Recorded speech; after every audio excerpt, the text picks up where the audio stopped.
this is set up now, I almost went live on everybody else's like platform too. So it would have been like the Get Back coach is like getting our movie takes, It like accidentally highlighted all of their YouTube channels, and I nearly went live on all of them. Freaky Nikki would be an incredible Get Back coach. She would. We're bringing it all together. Welcome to the One Take Podcast, episode 210. Again, we do this every week normally. Sorry, I'm also for those of you that have been listening to us for this long, we're not professionals. I'm eating while I'm doing this podcast, which is just awful. You can tell that we put a lot of thought into this. Welcome to a One Take Podcast I called it Midsummer Mega Movie Review, or whatever we want to call it. We're talking about a bunch of blockbusters that we haven't talked about since we talked about Michael and Devil Wears Prada 2. So strap in. We got a lot of films to discuss. Michael, the highest grossing biopic of all time, apparently. Yeah, that's official. That happened. Cool. Which I think we called on the last podcast. I think we called that. Yeah. It took longer than I thought it would, but it got there. Yeah, same. It's still in theaters, man. Still chugging along. Working day and night, as they say. What's not in theaters, I'm going to choke on this food. I need to put this up. What's not in theaters, because it's going to digital. I think it was announced it's going to digital tomorrow. It was announced today. Obsession. The biggest, most discussed, really good film of the year so far. Yeah, definitely. I mean, it brought movies back. I saw on my algorithm, I saw about 5 times more Obsession talk than I saw another good movie that was released earlier this year, like Project Hail Mary. Great film. Got talked about plenty. Obsession literally just kind of took over my algorithm, and so it's going to people who are not normally moviegoers, people who hadn't been to the movies in ages, went to go see Obsession because of the chatter and the word of mouth, and most of them liked it. Although I have seen now people are saying, not really a big fan of Obsession. Pendulum, we made the bell curve. It always swings the bell curve. Too many people saw it. It broke contain. We had a whole discourse about like Hollywood labor practices in there. Yeah, for a dude that was making YouTube videos 2 weeks ago, he was now having to answer questions about revenue share on his movies. He's like, what? We also had a whole dialogue about movie, whether the antagonist of this movie, who is the antagonist of this movie, and whether the antagonist of this movie is a quote unquote bad guy or not. And I thought that was a truly hilarious dialogue given some of the events that are depicted in this film. I didn't think that we would have a discussion about whether Bear is a bad guy. And spoiler alert, Bear is a piece of shit. He's a horrible person. So if you've been living under a rock and you haven't heard anything about Obsession, Obsession is technically it's a 2025 film because I think it played in some festivals. I really hate that we date movies based on when 0.01% of the population got to see them. Yeah, when they sold this fucking thing alive. It's when they sold the movie is technically what it's listed at on IMDb. But made this movie. It is ranged in how much they made the movie for. It's written and directed by Curry Barker. Curry Barker, who you may know from being that unsettling weird guy on your TikTok algorithm in the comedy sketches, that guy. If you've seen his face, you know who he is, or heard his voice, which is funny about this movie. But he wrote and directed this movie on a quote-unquote micro budget. It's been reported less than $1 million. It was sold to Blumhouse for $4 million, and it has since been like the most profitable movie since like Jaws. It's crazy how much money they made off this. That's an insane sentence to even hear. It's some weird, wild stat like that. It's like what's the Blair Witch Project what's a Paranormal Activity, and then Obsession for like most return on investment. And it's since made gross worldwide 370. Normally we play the box office game, but I just have to say this out loud: $371 million. Jesus Christ! Crazy. All of these people are famous overnight. Immediately, Curry Barker is now going to. Some of this was already in the works. He already has a movie in the can that's going to come out in a like next year. But now he's in talks to direct a new Texas Chainsaw Massacre movie. All this stuff. He's now super famous. The girl, Indy, is it Navarrete? Navarrete. Indy Navarrete is now like the it girl. She's going to be nominated for an Oscar. And he actually fucking might is the crazy thing, bro. Yes, she might. So it's just an obsession of people, if you will. But it really has like broke contain. And I think with this and another movie that we're not going to talk about, sorry to the horror fans, the 5 of you that listen to this podcast, Backrooms, written and directed by young people, starring young people, which have since made buku bucks and first-time directors at the box office. All that to say, guys, we're so fucking back. We've never been more back. Movies are really fucking back. Movies are really fucking back. It's been a very, very, very solid year at the box office so far, and we're only in June. It's incredible. We are absolutely superhero back. Movies, not just legacy sequels, not just Christopher Nolan. We're just fucking back. All movies are back on the table. We're making money out here. Thanks in no small part. I think millennials are still going to movies and have been going to movies regularly. What they were talking about of nobody goes to movies anymore was later Gen X and people with kids and boomers kids movie. Yeah. Do not go to movies. What we've seen, Gen Z and to an extent, I guess even Gen Alpha are now like movies are just cool again. It's cool to go do things with your friends in person, and movies are one of those affordable things, quote unquote. And so, Gen Z have to discuss that theater. part. Like, I think maybe they're having a little too much fun at times. But we can talk about theater etiquette, the state of it later on. That's a whole other like podcast thing. I have a story about seeing Toy Story 5 that it was the most upsetting thing that I've seen in a movie theater. I couldn't believe that this parent was letting their child get away with it. But anyway, the obsession. Well, let's just talk about the movie because we've now talked about what everybody else is talking about online around it, which is now how people talk about movies is how much money they've made. Regardless, we do that, but we'll also talk about the merits of the movie, I think. I should probably read you the synopsis for the 3 people that haven't seen the movie. After breaking the mysterious one-wish willow, to win his crush's heart, a hopeless romantic finds himself getting exactly what he asked for, but soon discovers that some desires come at a dark, sinister price. Like I mentioned, stars Indy Navarrete, Cooper Tomlinson, who was sort of that guy's comedy partner. They're kind of like a Key and Peele sort of duo, comedy duo that have now been in each other's stuff.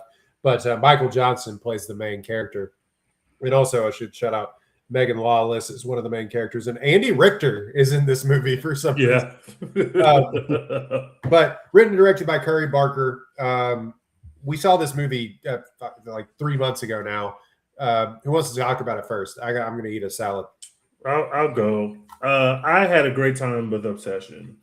Kind of the way they kind of bring you into the story, and it's a horror movie, but it kind of starts out like a love story. You kind of have this lovesick guy who clearly has these feelings for this girl who's prettier than he is or better looking than he is, and like he won't say it, and it's kind of like a fever dream. I think that's a really smart way to set the movie up because we're going so to such an extreme place that to put him in that situation where they have their last interaction before he gets the one with Willow, and you can kind of tell that she knows that he's into him, but you don't know whether she reciprocates that. So against your better judgment of just looking at these two people, you're like, well, maybe she's into it, they're friends, and maybe she would go for it. You don't know anything else about her situation. You don't know what she's got going on. And then you kind of start from there. And then you have where they finally meet when he breaks the one with Willow. And obviously she starts to act different kind of immediately. And kind of the way they draw you into the story, I just think is really smart. The way they set up scares once she gets under the spell is really smart. The stuff they're doing with the camera shots and where she's in the corners of the bed and the way that we're kind of going through this journey with him and he's scared, but then at some point he gets the information that it's actually not the person that you want to have a crush on you is not the person controlling things. She's basically a prisoner in her own body. And then what he does after that, I just think it's a really cool way to tell a story. It's a simple story that anyone can really understand. And I just thought it's well acted. It's very well directed. It's funny. Like I saw people saying like, I can't believe y'all were laughing. Like, I can't believe like there are this guy's a comedian, first of all. Like there are jokes in this movie. It's very funny. It's a really funny movie. It's scary. It's funny. It's dramatic at times. It's kind of perfect. Like I had a really, really great time with it. I would give it an A. I can't wait to see what this guy gives us next. It's kind of like what do you call that? Barbarian, where you have a very serious, very scary movie, and all of a sudden there's like a big joke hit in the middle of the movie, and all of a sudden it's daytime and you're cruising in the car with Justin Long, and now he's like singing, and all of a sudden there's room for jokes in here. I like that we could have some, comedy in our horror, and none of these genres are binding anymore. And I just like the fact that you're kind of playing with drama. It's part love story, part rom-com, part horror film. I just think that whole mash together really worked for me.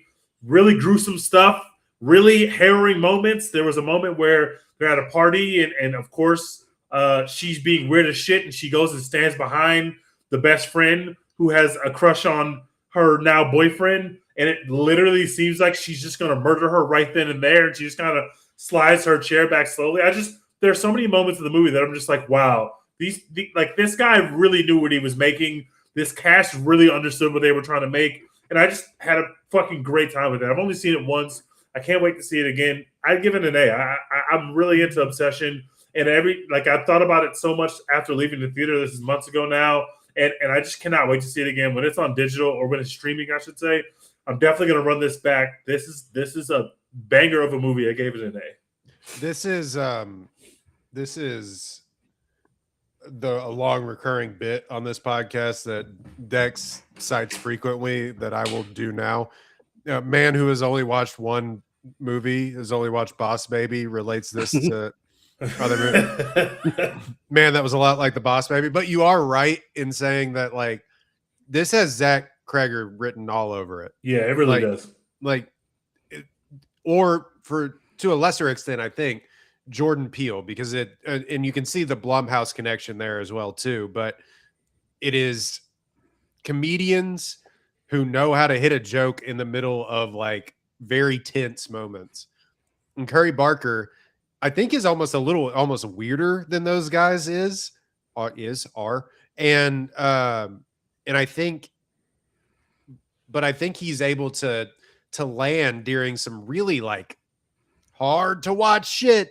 And yeah, so he's really good at sort of letting you do the Julia Louis-Dreyfus meme of ha ha ha, what the fuck is happening? Like that thing is going on in this entire movie. And in fact, I was laughing a lot, and I think it's like one other dude in the theater was laughing along with me, and I'm like, that's my guy. I need to find that guy after the movie because he got it. I want to shake your hand. Yeah.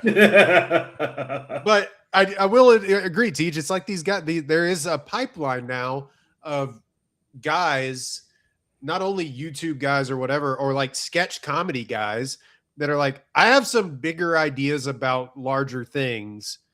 But to get that movie made, you just put it in a horror movie now. And that's how that happened. That's literally what we're doing because of how successful horror movies are. Oh, just put in a horror movie, and it's like, yeah, now we get to go. But not to say that this isn't a horror movie. It is, to me, much more of a horror movie than something like, quite frankly, Get Out is. And it is more classically a horror movie than Get Out. Get Out's a better film, but this is like, has shades of that. And I was really impressed by it. Dex, sorry. Yeah, you're all good. I would also say, like, what was your grade, Roy? Oh, I mean, I was going to go into more in full. It's an A+ for me. I'm pretty sure. I mean, it is like Dex and I talked about it in the group message afterwards. It is not the scariest thing that I've ever seen, obviously, but it is one of the films that I left being like, I don't feel good. Like I feel sick, and I feel like nervous, and it sat with me for a long time when I was in the parking lot being like, why do I feel like this? I don't feel good about what happened. Like, and I had a good time watching the movie, but I did not feel great.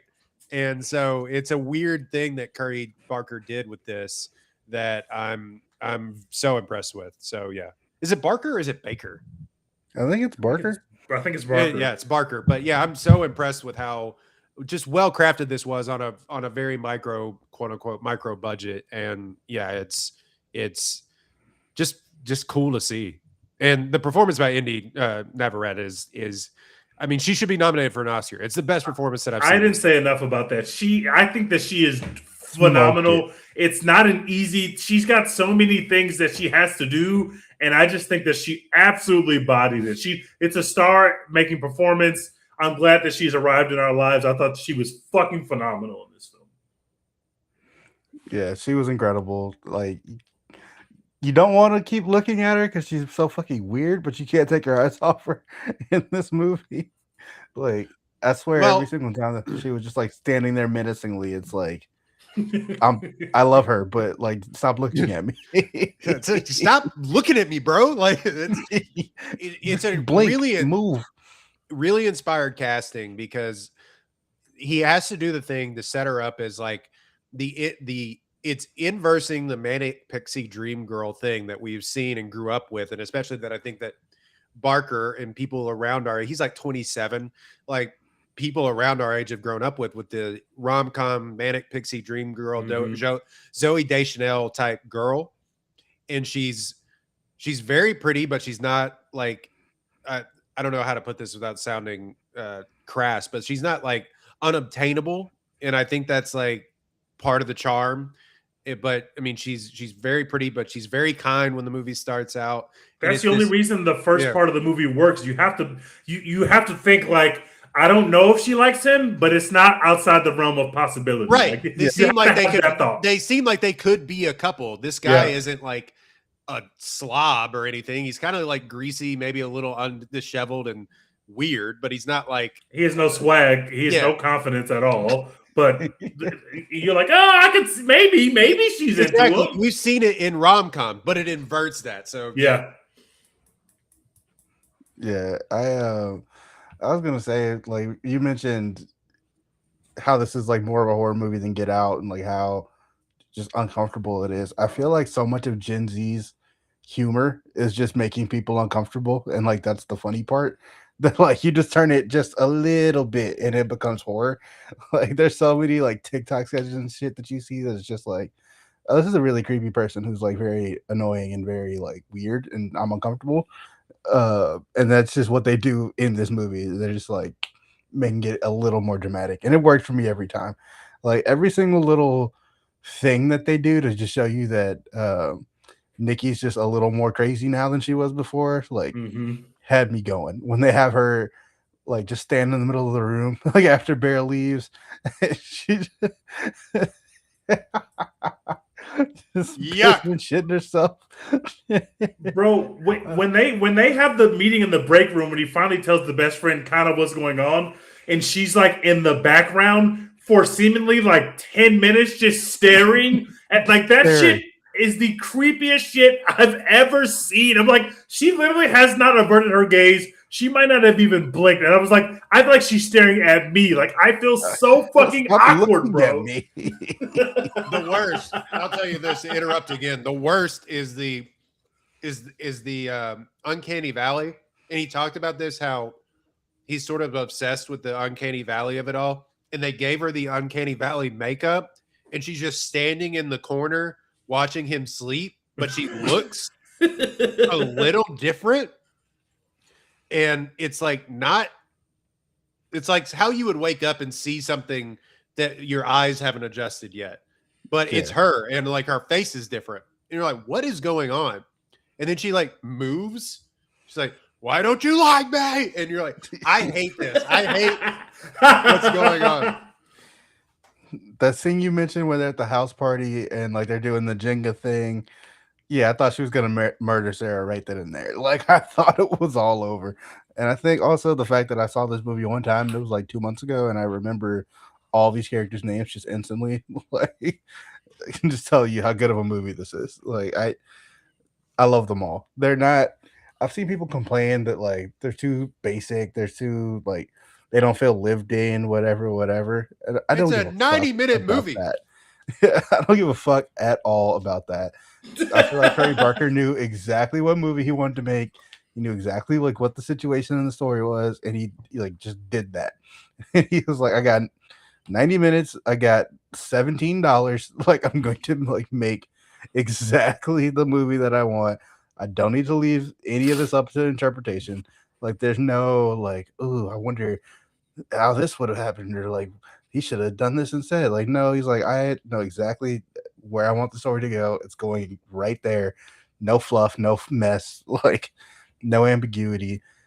He killed it. It's amazing. I fucking was terrified watching through my fingers at points. Shout out to my girl Sarah. You didn't deserve that. I could have taken you away from all this, but I could have taken you away from all this. But yeah, I really enjoyed this movie. I think Nikki is like y'all said, one of the best performances I've seen this year. I don't know if we'll see a better one from an actress, especially not one in like an original movie that's not like a biopic or whatever. Yeah, I thought the way they characterized Bear was perfect because like, yes, he's obviously the bad guy, but you can kind of see like how and why he got there because you know, he really wants this girl. And he's like, he had no idea the wish was going to actually work. And then when it did, he was like, okay, fuck it. Like, I'm here. Might as well try and make it work. Like, oh, sick. Yeah, I can see how you got there. Like, when he says, what's so wrong about being with me? I'm like, oh, he's gone. He was, at that point, I was like, brother. Oh, he's a full villain. Like, it's over, bro. He's gone. But I can understand how he got there. And then, the ending is just pitch perfect to me. It's like equally devastating and earned, and like it makes so much sense. Yeah, I love this movie. It's one of those movies that I got out of the theater and I just couldn't wait to talk to people about, and I'm still talking about it. I'm still sending people obsession memes like on Instagram and TikTok and shit because like I just love this movie and I love talking about it. I could live in this world forever. I give it an A+. The thing that's interesting about the Bear character, and let me go on a diatribe for 2 seconds. There is a lot of discussion about it because this is the other end of toxic masculinity that I don't think a lot of people want to face. Is that the other end of the spectrum isn't the manosphere. You know, women should be subject themselves to me. They're all bitches, yada, yada, yada. Like that sort of Andrew Tate. The other not talked about spectrum sort of incel-y type part of it is the nice guys. The nice guy. I'm a nice guy.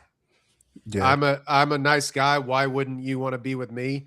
Mm-hmm. In the thought that they deserve some other higher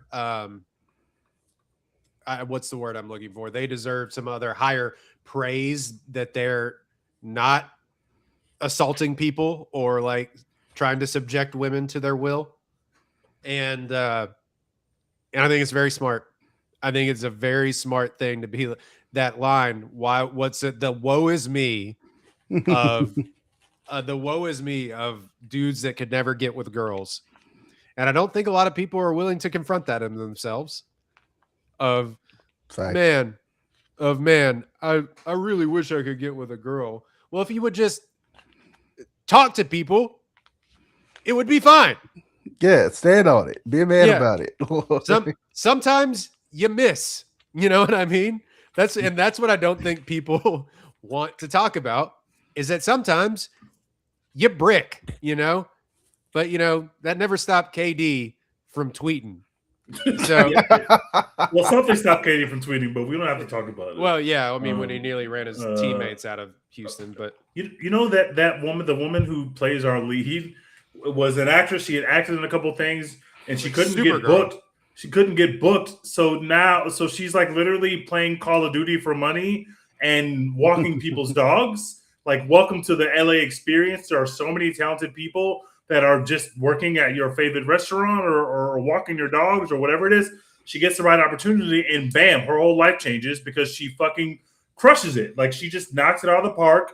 That obviously goes towards the writers and the directors, but it goes towards her and her talent.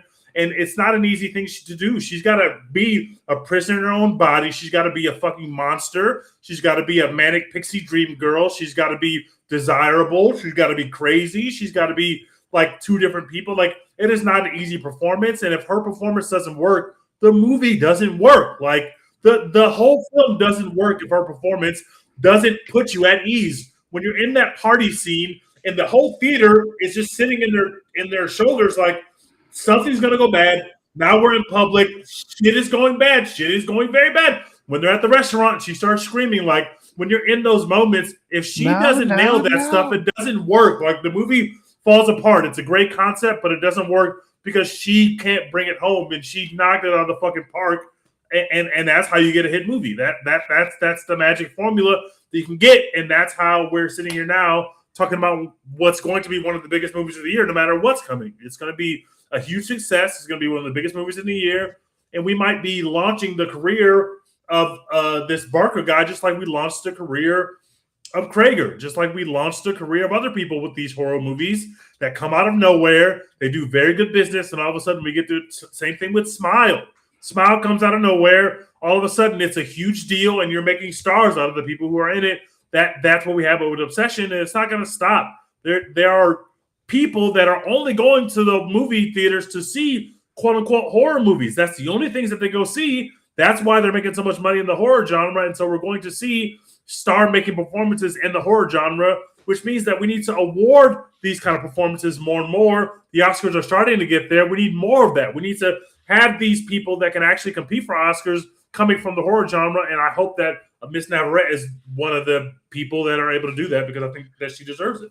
They're going to try and category fraud her. It's already been said they're going to try to category fraud her into Best Supporting Actor. I saw that, and I really hate that. She is the lead actress of this film. Come on with the category fraud thing. It's like, I don't even care if she doesn't win. Like, Runner and Best Actress, she will get a nomination. I agree. I totally agree. Like, she could win for Best Supporting Actress, just depending on what comes out the rest of the year. But like, she's not a supporting actress. But she's not. Any way, shape, or form in this film. No, the whole thing hinges on her performance, but yeah, she's like super online. There's like clips of her absolutely owning people in Call of Duty. It's really funny. Yeah, finding out that she was a Call of Duty streamer, I was like, huh, that's funny. And then finding out she was actually fucking good, I was like, holy shit. She's great. She's great on the sticks. It's really crazy. I would hate to see her in my lobby. I would absolutely hate that. I don't want to discredit the performance. It's a thankless role from the guy that plays Bear, too, as well. Michael Johnston. He does a good job. It's not an easy role to play either. It's not an easy Very thankless role because you have to sign up to be like kind of like sympathetic, but also, Dex, like you were saying, it's like he's wrong, but he is kind of sympathetic, but he's wrong. And also, guys, read a book. We all know he's wrong. I need people to like grow up. Read a book. Like of the film, being able to discern what happens in films these days is people saw themselves in Bear. That's the genius of the conception of the character. People saw themselves in Bear from the beginning of the movie. So then when he does super villainous shit, they're like, well, I can understand. Also, oh my God, Bear, let me in. It's actually $1 billion is the funniest fucking thing I've ever seen. That was so fucking ridiculous. That shit worked. Also, that was really funny because, like, obviously the way that they set it up is that the friend who's dating our lead or was dating our lead is supposed to do the wish to use his wish to undo Bear's wish, and it literally just says, "I want $1 billion," which is such a funny thing, but also like such a realistic thing, especially if you don't actually believe what you're being told. You're like, I'm gonna fuck around with this, and it works. I would do the exact same shit. That scream he lets out was real too. That was so funny, man. Also, one of my favorite parts of the movie was when he goes back to the like voodoo shop, and the guy's like, "What are you talking about? I've never heard of a one wish willow." Oh, yeah. Like, what you there right here? Right here. The funniest part of that is you can barely hear it. He kind of tones it out. Barker does when he's like having an out of body experience, and he goes, "Well, you could kill yourself." It's just like it's so darkly funny. It's so funny. It's up there with it's up there with the drama as one of the more darkly funny movies that I've seen here. The funniest scenes to me were when he goes to buy the One Wish Willow, and the person at the counter is like intentionally being like the most evasive that you could possibly be when he's asking very specific and very good questions about this product. Like the way that the girl is handling him, and like you just know that it's going to go bad, obviously, because you've probably seen the trailer or heard about what the movie concept is. So you know it's going to go bad. And the girl at the front is just like the least helpful, most asshole fucking employee ever. And if she had answered even one of those questions correctly, maybe we could have avoided all this. The second funniest thing is when you have Barker on the phone as the voice of the guy when he calls the hotline. Like that whole scene just completely leaves me in stitches. And then in the middle of my laugh, you hear the real girl scream, and it just shocked my system. I was like, oh fuck, like she is literally trapped. She's screaming like these people know this, that made this product that's crazy. And then you know how sometimes in movies, when you watch a lot of movies, not to be a movie bro, when you see the angle at which something's being recorded, you can kind of see what's happening. The best example is like if you're in a car and they put you behind the two people in the front seat and you're looking out the front dashboard, there's going to be a car accident. Like it happens every time they shoot from that scene. When Sarah is sitting in the car with Bear and you can see the outside of the car, they're shooting the other. I was like, oh, it's over. Like she's cooked. She's going to die right there. As soon as they framed the shot, I was like, oh God, it's going to happen. I was tense every time there was a car scene because there's like 17 different like car rides. Yeah, the one where he's on the phone, I thought she was going to show up on the other side because they shot it that way too. He was setting you up the entire time. Yeah, he was setting you up for that. Looking at me like, here it comes. And then when it was Sarah and she was like, I was on your left, blah blah. I was like, oh yeah, you're cooked, brother. R.I.P. I could barely look. That was gruesome, man. That was so gruesome.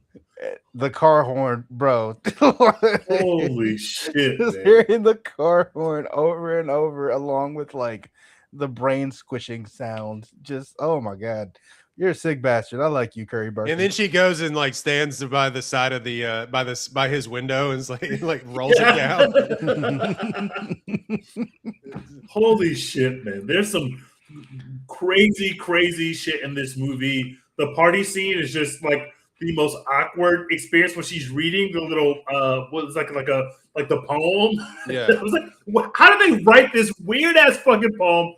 She's reading in front of everyone. It's like, oh my God, this is the most embarrassing thing. I don't know how Bear just sits there. Like, I'm taking her and leaving the party, or I'm leaving the party alone. I'm not sitting there for that entire thing. There's just no. I'm telling everyone at this party that she's fucking like possessed. We have a problem. I need help. She took crazy acid. Actually, we gotta go. But like, yeah, we gotta go. She is on a bad trip right now, guys. We gotta go. She tried to listen in my house earlier. She cried and like shit herself when I told her I was coming here. So But Please don't send me back with her. Yeah. She fed me my cat, guys. Like, we're getting out of here. Oh yeah. I kind of like got up to go pee in the middle of that and I missed it. So that was unfortunate. But like the if you listen to that poem, we're talking about this way longer than I think we need to because we got a lot to talk about. But if you listen to that poem, you can hear it's about a person being trapped inside something, basically being like their soul being trapped. So it's a really like intense thing if you actually sit and listen to it, but you're overwhelmed by how awkward it is. So it's like kind of an interesting thing if you go back and watch it. But yeah, I thought this movie's great. I'm very interested to see if he can follow it up. We haven't seen a breakout like star in horror this way, I think probably since Mia Goth, maybe. But even so, those movies didn't make that much money. This made like 10x what all of those X, Pearl, all those movies made. Yeah, the T West movies. Yeah. So, and I think that quite frankly, I know people love Mia Goth, but Navarette has like crazy bakeability. I think she's like people market corrected her. I can't wait to see what she does next. I cannot like. What genre are you even looking into for her next movie? I'm sure know. She's got plenty of offers. I cannot wait to see. I hope she pops up like in a TV show or something, like a what's her face? Chase Infinity did. Well, she was in a TV show before one bad after another, but then she went back to TV and she's back to movies. I hope she kind of spreads herself around a little bit because it's time to run up the bag, baby girl, and make some money. I hope that she like pops in a TV show. Like she could fit in Cape Fear. Like she could I hope she just pops in a TV show somewhere because I am all in. I'm buying all the stock. This is the thing because she was like a working actor trying to make it or whatever. Has stuff that's already come out. So one's called like Trap House, which came out like in this same time that like nobody saw. But then she has one called that's in post-production and they're gonna market the shit out of this because she's in it. This called is gold for them. In Vertigo. It follows reckless teens who sneak onto a roller coaster before its debut, but when a system failure traps them hundreds of feet in the air, they must fight for survival as buried traumas and tensions erupt. Oh, I like this. I think I saw a trailer for this. So like I don't know. She's gonna have stuff coming out, but like as far as like it's gonna be probably like a year or two before we see the results of this run. Yeah, actually. So it's kind of interesting. But did you know what you made me think of? A show that she would fucking kill? Pluribus. Yeah, she would be great on a show like that. Fucking casting on Pluribus. She'd be a great AI person on Pluribus. I fucking love that. She would be so good as being one of the hive minders and just being a little weird because she does a good job of like presenting that something's a little bit off before she does the thing that lets you know that she's off. Like a couple seconds before that, it'll be like something ain't right. Like there's something about her disposition. Like when you first see her go bad, where she kind of freezes, where she's outside of his car, she's walking into the house, and then she freezes, she comes back. Like that whole interaction, she hasn't done anything weird yet, but just her whole vibe is like her whole body language changes. It's like she transforms, but she hasn't done anything weird yet. But it just makes you so uneasy. That's not easy. That's not easy to do, man. That is real talented shit that she's doing. The body comedy, the body horror that she's doing. I just think that this performance is something that we're going to be talking about at the end of the year when it's time to talk about the amazing performances, and it belongs there. All right. Yeah, kids got it. We have we're going to talk about this movie for the rest of the year. So what else what other movies do we want to talk about? You got to talk about Supergirl. Oh my god. Do we want to do Supergirl right now? This is the latest Supergirl, movie that we certainly saw. A film. Unfortunately, one of the films of all time. Hold on one second. I'm going to tweet out the episode talking about movies. This film pissed me off. Bro. And I am the biggest James Gunn stan out there. And this film pissed. And I love Craig Gillespie. I've seen 3 of his prior films, and they're all amazing. I don't know. Yeah, like a really good director, Craig Gillespie. This is this movie in the movie theater, I was legitimately getting pissed off. Okay, let me just first of all. Yeah, he did I, Tonya. He did the 101 Dalmatians thing, the Cruella, which is way better than It Has Any Reason Being. And he did Dumb Money, which is great. He's done a Lars and the Real Girl. Like he's like he was kind of like an indie guy. But yeah, Cruella, I, Tonya, Dumb Money, which was like kind of underseen, but really, really good. And yeah, then they jumps up to Superhero Land, which is what the fuck happened here. First of all, the gun did jam. First of all, I understand like every Superman movie kind of has a problem of like Superman is too powerful, so you have to find ways to like actually make this last for 90 minutes because he actually has to solve a problem or defeat a villain that's gonna normally take him 10 seconds if he actually had all of his powers. But Supergirl starts this movie depowered, and she gets depowered in this movie probably 5 or 6 times. It is infuriating because as soon as you start having any fun, as soon as Millie really gets to start cooking, immediately, nope, the sun takes her powers away, or Kryptonite Arrow takes her powers away. And this is the entire movie. Up through the final act, she's losing her powers.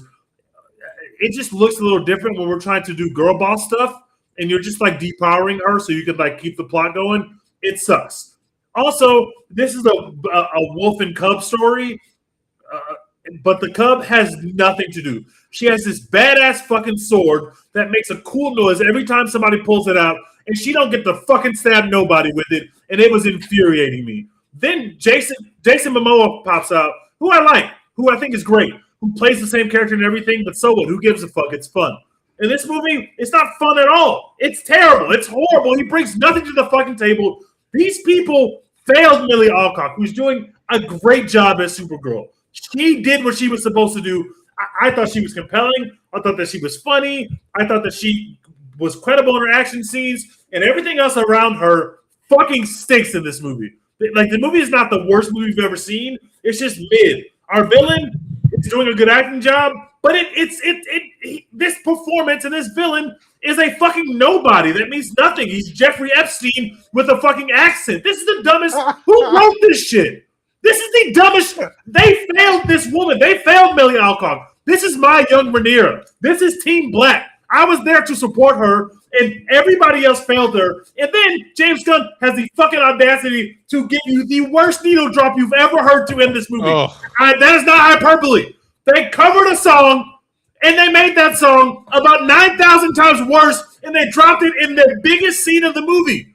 This movie is infuriatingly bad. It's not like the worst movie you've ever seen, but the reasons why it is bad actively frustrated me in this movie theater. I got a nothing villain to deal with. I got randomly Jason Momoa just popping on screen, being the same. He's Khal Drogo again. He's the fucking guy from Dune again, except for he sucks. The little girl has an accent, and she has nothing to do. They just took the fucking Supergirl's powers for the 4th time. She's sitting there getting cooked, and I'm like, this movie, how could James Gunn let a movie come out of the studio that bad with an actual good director? I don't know how this happened. I'm legitimately confused about how this happened. This movie's not good, guys. It's slop. This movie's not as good as The Marvels, which is charming and funny and fun. The Marvels is great. This is down there with your. This is not even on the Captain Marvel level. This is down there with. I guess I wouldn't put it down there with what's the Eternals. I wouldn't put it that low. I wouldn't put it down there with the Eternals. But this is a nothing burger. This is not the newest Captain America movie. This is probably better than the newest Captain America movie. This is worse than the newest Doctor Strange movie. This is worse than all the MCU stuff that we've come out that said is mid. I watched Thor 4 5 times before I watched this movie again. And I like Superman, and Superman is the only good part of this movie other than Millie Alcock, but he's only in the movie for like 3 minutes. Like, I can't believe this movie was as nothing as it was to me. I was excited for the movie. I really like Millie Alcock. I think that she's a star. I think we should keep giving her superstar movie roles. But this movie flopped at the box office for a reason. It's a nothing burger. I can't believe that this exists. I was furious with Supergirl. I'm very mad about it. Well, this is we don't support women hour on the One Take podcast. Apparently, No, they're great. This is the movie that broke the mold because everyone saying the movie sucked. I just assumed that they were all incel dude bros. And then I sat down and I was like, oh no, the incel dude bros were right. This is a piece of shit. Like, I gotta stop saying I'm using hyperbole. It's not a piece of shit. There's fun stuff in the movie. Millie Cox doing a good job, but it is for what it should have been and what it could have been. It is a complete miss in terms of putting a movie out that people can go enjoy and we can run with this character. This character means nothing to me. This character, I don't care if we ever see this character again. And I really like the performance of the character, but everything else about this world and this character fucking stinks. Making her fight a literal child molestation ring is so on the nose. It is so also. This guy just literally murders a black family in whole in the middle of this movie. Like, what are we? I don't understand what happened with this film. We put the dog in danger again. We just did this in Superman. We literally just did that. We just put Chris in danger. I'm not going to lie to you. That's my biggest gripe with the movie. Biggest sin of the movie. We just did that. There's only been 2 DCU movies, and you do it again. That doesn't make any sense, bro. I don't give a fuck about Crypto. This is not as compelling as James Gunn seems to think it is, bro. And it always drives me insane when there's like, actual real stakes, but the main person in the movie can't be convinced until like, oh, my dog is in danger. Now I have to help you. That's so stupid, bro. Well, yeah, I know your family just got murdered in cold blood or whatever. I know it's like part of my whole thing is to like protect. Part of the ethos of Superman and Supergirl. Yeah, I know that's what I do here, but like, what's in it for me? If my dog isn't injured, I don't give a fuck. She literally says, "I'm not going to let the fact that your family got murdered get in the way of saving my dog." And I said, "That's really a line that they put on a piece of paper for this woman to say? That's nonsense. You're a fucking superhero, bro. What are you talking about? You're not gonna help this little girl." This film frustrates me. The first 15 minutes of this movie are so fucking boring, bro. Before she doesn't have her fucking powers when we meet her. This is a Supergirl movie. We meet her. She's a regular fucking citizen. That's who wrote this shit, bro. Whoever wrote this shit needs to be jailed. Why would you introduce a character who has all the powers in the world with no powers? That literally makes no sense at all. Give her powers and depower her later. I don't understand. We already know she has powers. We just saw her in the other movie. Like you can start there.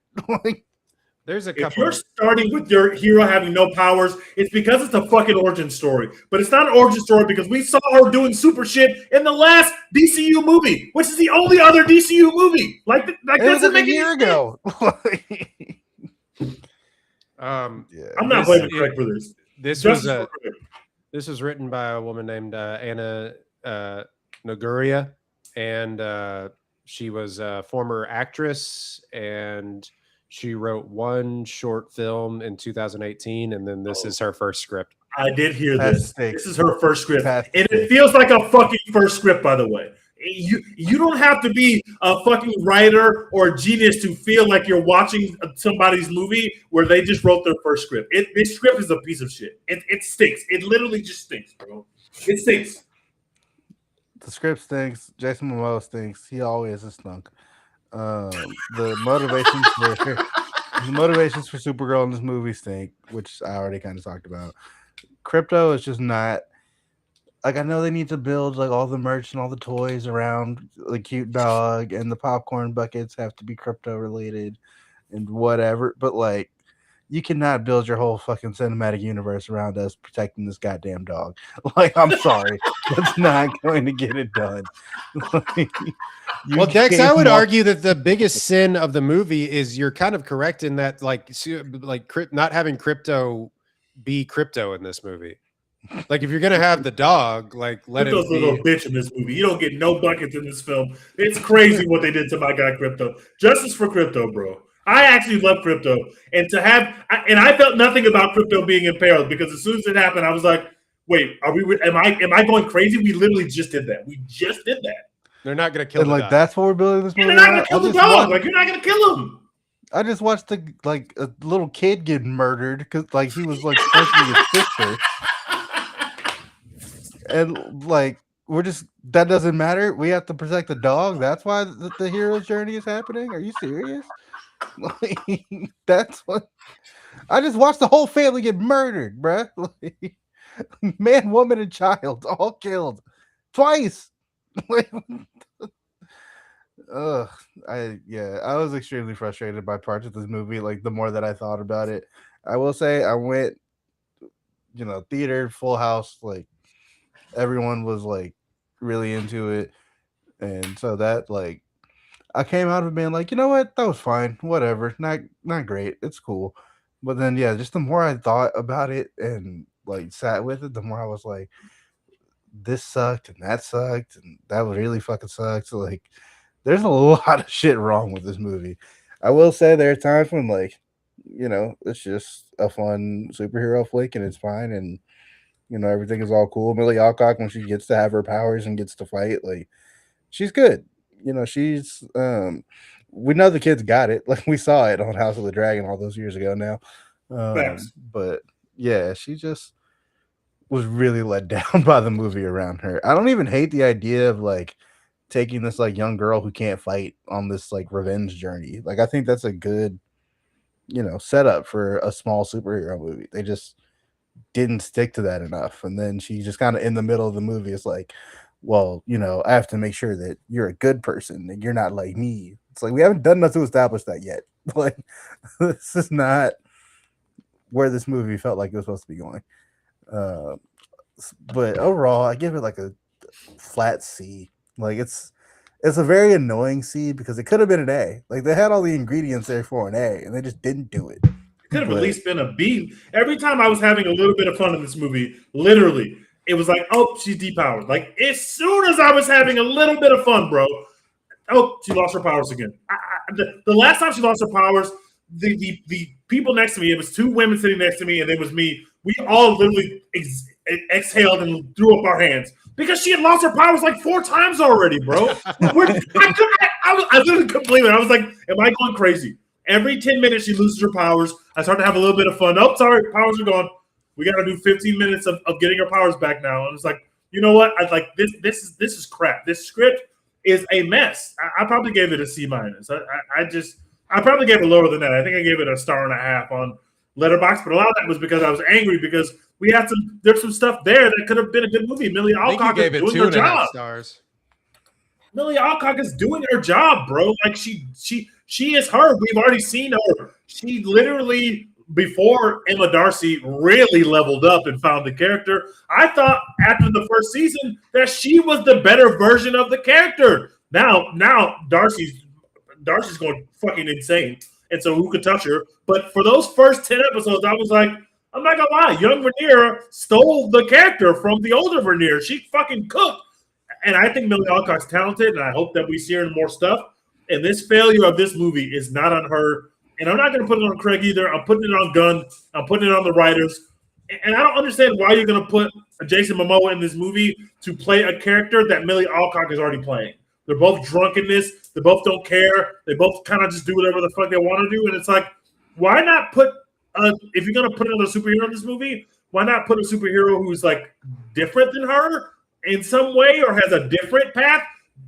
Her and Jason Momoa are occupying the same space. They're doing the same thing. Give her a straight man or something. Give her a straight. It literally doesn't make any sense, bro. I just don't understand this movie at all. I don't get it. There's a few reasons why this movie failed and is going to fail at the box office, unfortunately, is because one, it's like they kind of like really were banking on the fact that people know who Supergirl is, and like I don't know if people know actually who Supergirl is, like the way that they do Superman. And then so that was one of them. And then when the previews started coming out for this movie, people were like, it's not that great. And so that it was kind of like dead on arrival. Plus there is a superhero fatigue going on, guys. I know, as much as we don't want to admit it, until the next Avengers comes out, we may just be in this space where it's like these things just don't make as much money as they used to. And don't wish that on my GOAT Spider-Man. Don't do that, bro. Spider-Man is coming, bro. Yeah, that is true. Yeah, Spider-Man's restoring the feeling for sure. Yeah. But he may be the only one that can do that. You know what I mean?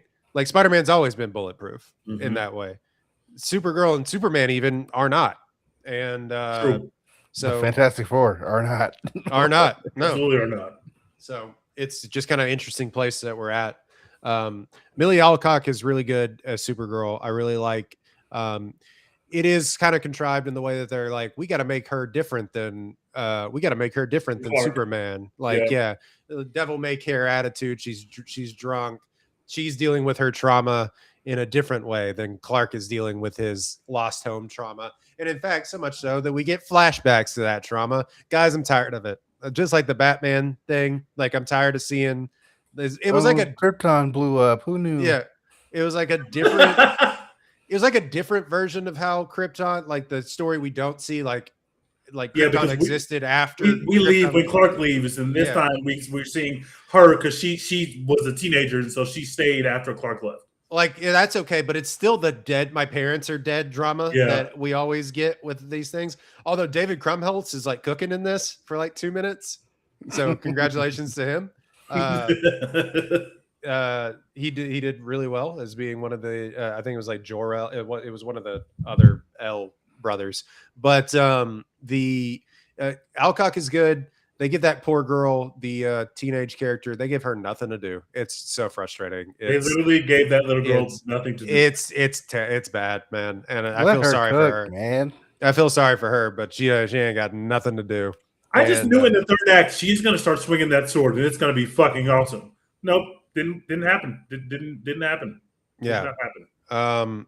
There is a movie in here. Like I text y'all, Supergirl Fury Road is like on its own an interesting concept where it's like, yeah, it is on the nose of the Jeffrey Epstein. These women are being sold into servitude, slavery, and whatnot. That is on the nose, but also it's like, yeah, we kind of just live in a pedophilic elite society, so like why not have our stories be about that? So Supergirl Fury Road would be interesting on its own. Yeah, having the whole contrived backstory with like the why she gets into it because Crypto is dying and like he doesn't want to help this. I have to just physically remove the anecdote from his body. So like it would have been good enough to be like Supergirl sees these girls being sold into slavery. Yeah. Let's go help these girls. Like how kind of Mad Max is reluctant in that way too in the movie. But like, why not? You know, she's already depowered to start. Have her be kidnapped like it is in Mad Max Fury Road. Yeah, that's how. And then you're in the movie. Mm-hmm. You know what I mean? Like, I don't know. There's a better movie in there somewhere. You know what I also realized, guys, our Superman really has it, bro. When he first meets her, when they had the flashback of when she first arrives on Earth, and he's like talking to her, but then he realizes that she doesn't understand the language and he doesn't know how to speak Kryptonian, and so she can't speak English. His all shucksness is so good. He's really good at it. It just works so well. And like for that like I don't know 4-minute scene, I was like, oh, I'm in a gun movie now. And I fucking love being in this gun movie. I love Corn Sweat. I love the earnestness of this character. This is the character where the script is working with the actor, is working with the director, and it all comes together. And Supergirl just did not get that. And that juxtaposition and that scene stood out to me so much because I was like, wow, man, I'm really into our Superman. I can't wait to see what we have next for him. When it comes to Supergirl, it's like, I can't wait to see Millie Alcock in another movie, but I don't want to see another Supergirl movie. I definitely don't want to see another Supergirl movie. I want to see Millie Alcock get to cook, but I damn sure don't want any of this universe that we created in this movie. I don't want to see this shit ever again. I don't want to see Supergirl Fury Road mixed with Star Wars. I don't want to see it anymore, bro. Get this shit the fuck out of here, man. I couldn't believe this. Millie Alcock should have held water. She should have waited for that MCU call to get in whatever other movie that she could. Whatever they about to have Sadie Sink do in this new Spider-Man movie, Millie Alcock could have been doing that shit. That could have been you. But now you're the Supergirl. She could have been Jean Grey. She could have been like doing whatever the fuck. She could have been Spider-Gwen. She could have been all this shit. And I want to go to James Gunn. Look what that got you. I will say this, the Superman part of it. It either have him in the movie or don't have him in the movie. You know what I mean? Like it feels like a cheat if you were to have him be like, now we're tag teaming for superhero adventures with Superman and Supergirl, and Superman's flying around fighting crime. Or don't have him in the movie so you don't have to rely on him. The 2 or 3 minutes that you get with David Cornsweet where he's just like talking and not being Superman is a good Superman, but it's also like I don't like it's a cheat. It's like even more of a cheat than like if you would have just had him in the movie for a couple of fight scenes. You know what I mean? Like it's like, oh hey, we know that guy. All right, he's not going to do anything. Cool. All right. He's going to do a Skype call. Yeah, exactly. So, you know, I don't know. I digress. I give this movie a C plus, I guess. Like Millie Alcock's really good. Her zooming around through space and trying to get to the sun where the Raiders are trying to like kidnap her and stuff, and that fight where she's like, you know, blipping in and out is like really fun. And that's some really fun stuff. But her beating the shit out of everybody at the dive bar was awesome. Yeah, I like that. I even like the way they filmed the final scene where they're showing like like the little girl is in the middle and they're showing like kind of how she's trying to protect her. But then you put the worst needle drop of all time on it and it just ruins it. I was like, we should say I don't care to spoil it. I don't care to spoil this movie. The needle drop is a slow acoustic cover of The Middle by Jimmy Eat World, but Jimmy Eat World isn't singing it. It's some women. It's somebody else in like Kid the Motel. Girl Boss the song to its detriment. And it's slow and like they are beating Craig Gillespie's ass in the comments on Twitter. It doesn't fit thematically. It doesn't sound very good. Yeah. It's just an all around bad needle drop. Like there's no redeeming quality to it. And that's the thing that people are taking away from this movie, and I find that very, very funny because people are like taking like big time superhero scenes and being like, if Craig Gillespie, directed the Batman, and in that scene where he's like going through the Superdome or whatever and beating people's ass, and it just takes some time, little girl, you're in the middle. It's just like it's awful, man.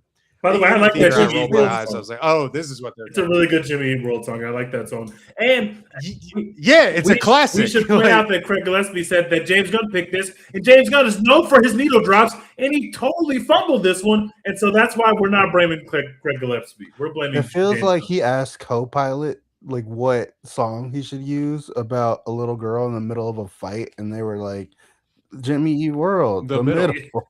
And he said, it's like, no, we can't pick a song by a man. And then they found this Girl Boss cover, which absolutely stinks. Whoever made that song, I wish that this is one of my least favorite genres of music of all time. The white woman cover where they take the song, slow it down, and put the fucking acoustic guitar on it. That's the worst genre of music of all time. Stop making that shit. It's white people's fault. You don't accept that shit. That shit is trash. Stop making that shit. Hey, that genre shouldn't exist. You're taking cool stuff and you're making it 100 times worse on purpose. Why? Jimmy Eat World made the song good already. Just use the Jimmy Eat World song if that's what you want to do. Is this a bad time to say that I covered Trap Queen and the key of? I'm gonna kill myself. I'm literally gonna commit suicide on this podcast. Don't say that, bro. This is the worst genre of music to ever exist. You know, I blame the Pitch Perfect riff-off and their cover of No Diggity. It all traces back to that. Might be it. That actually might be it. You know why Pitch Perfect works? Because it's a comedy. And they understand that making music in this way is funny. It's not supposed to be dramatic. That's why you can't put it in your third act of your big hero fight scene. That's why it doesn't work. That's where it all started. It's like, yeah, No Diggity, that's good. And then everyone started trying to do it. And then they were like, you know what? I got to be a little different. I'm going to slow it down. Tej is so mad about this. Anna Kendrick is my birthday twin, so I'm not blaming her for this phenomenon because she's my birthday twin. I love you, Anna Kendrick. I love Pitch Perfect. There's something, I understand that this is my own personal trigger, but when that song started, a piece of me literally died. I had not heard about the fact that there's this bad needle drop in the middle of this movie because I went on the first night. I hadn't seen the stuff about this bad needle drop. And so I was legitimately watching the movie, and I literally was thinking finally, something's kind of cool. I kind of like the way they're shooting this final fight scene. Finally, I can have some fun. And then that needle drop started, and I said, oh my God, I'm going to kill myself in this movie theater. This is my least favorite genre of all time. And James Gunn did this to me. James Gunn put Reasons, the song, in the Guardians of the Galaxy movies. This is one of the greatest needle drops you've ever seen. I don't understand how that same person did that and did this. This whole movie's just a miss. It's just a miss, man. Local LA lawyer kills himself in the middle of Supergirl.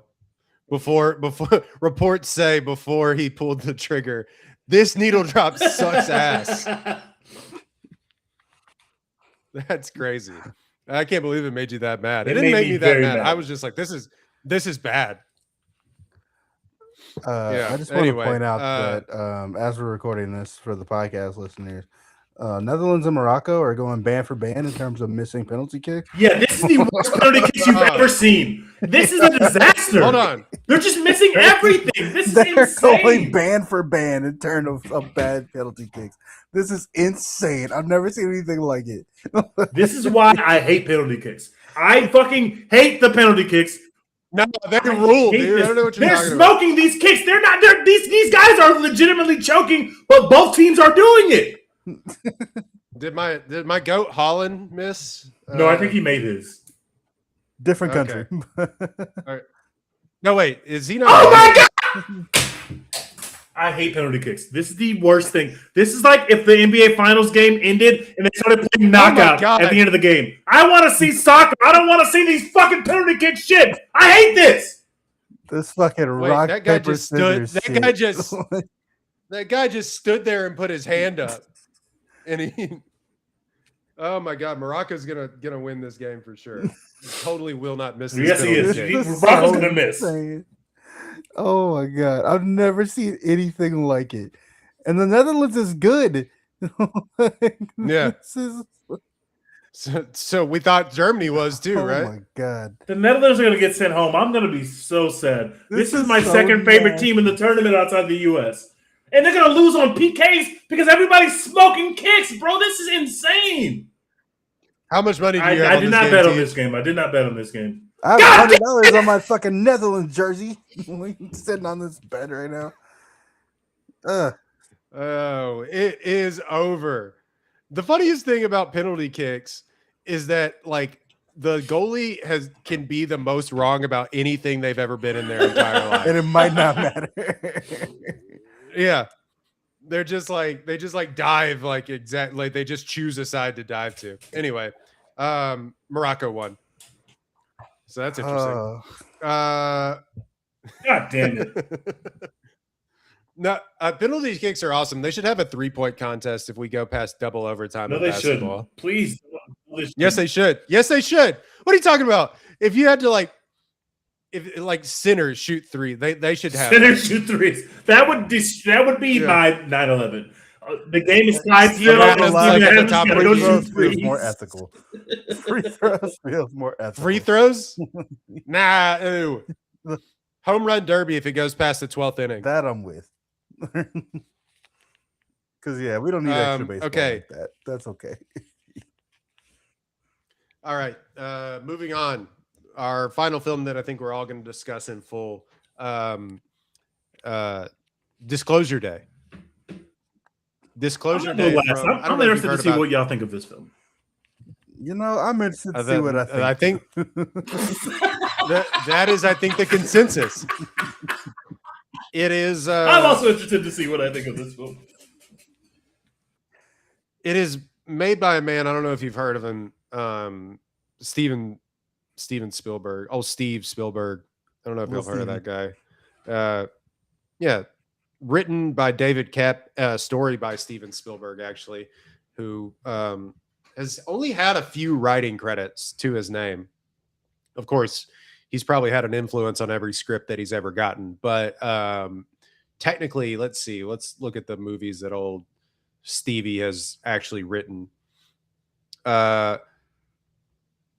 AI. He wrote the story for The Goonies, Poltergeist, Close Encounters of the Third Kind, and a bunch of other TV and stuff. He created the Medal of Honor series, by the way, video game series. And The Fabelmans. So like this is the last 2 out of the like 3 films he's actually written. Stars Emily Blunt, Josh O'Connor.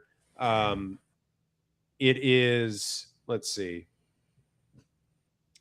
Okay, this is an interesting synopsis by IMDb. If you found out you weren't alone, if someone showed you, proved it to you, would that frighten you? That's the synopsis on IMDb. Now this movie's about aliens coming to Earth. So yeah. Anyway, 6.7 on IMDb, 74 Metascore. Do you want to play the box office game on this one? Because I find this very wait, tell us the budget. 115 million. Definitely I'm gonna say that back and then some. Really? Oh, I was gonna go lower. I'm gonna go with 85 million. We're talking worldwide to date. Give me to date 207. I think you're probably right, Dex. 195. Damn, okay. I was close. Okay, Yeah. they did make the movie. 195 million. It had like a really big opening weekend and kind of teetered out after that. But like people are like, Steven Spielberg, Aliens, fuck yeah. Word of mouth He's didn't done hold this for before. it, but you know, not every movie can be Obsession and like make more money like as time goes on. every week, yeah. Obsession had a 2% rise in its 18th week. How the fuck is it? Yeah, so okay. I'm happy that it got made. Why? I'm very happy it exists. Teach, don't do that. Why? Why? How come? What for? Because Steven Spielberg's 78 years old, and I'm glad that he's making movies. Like that's why.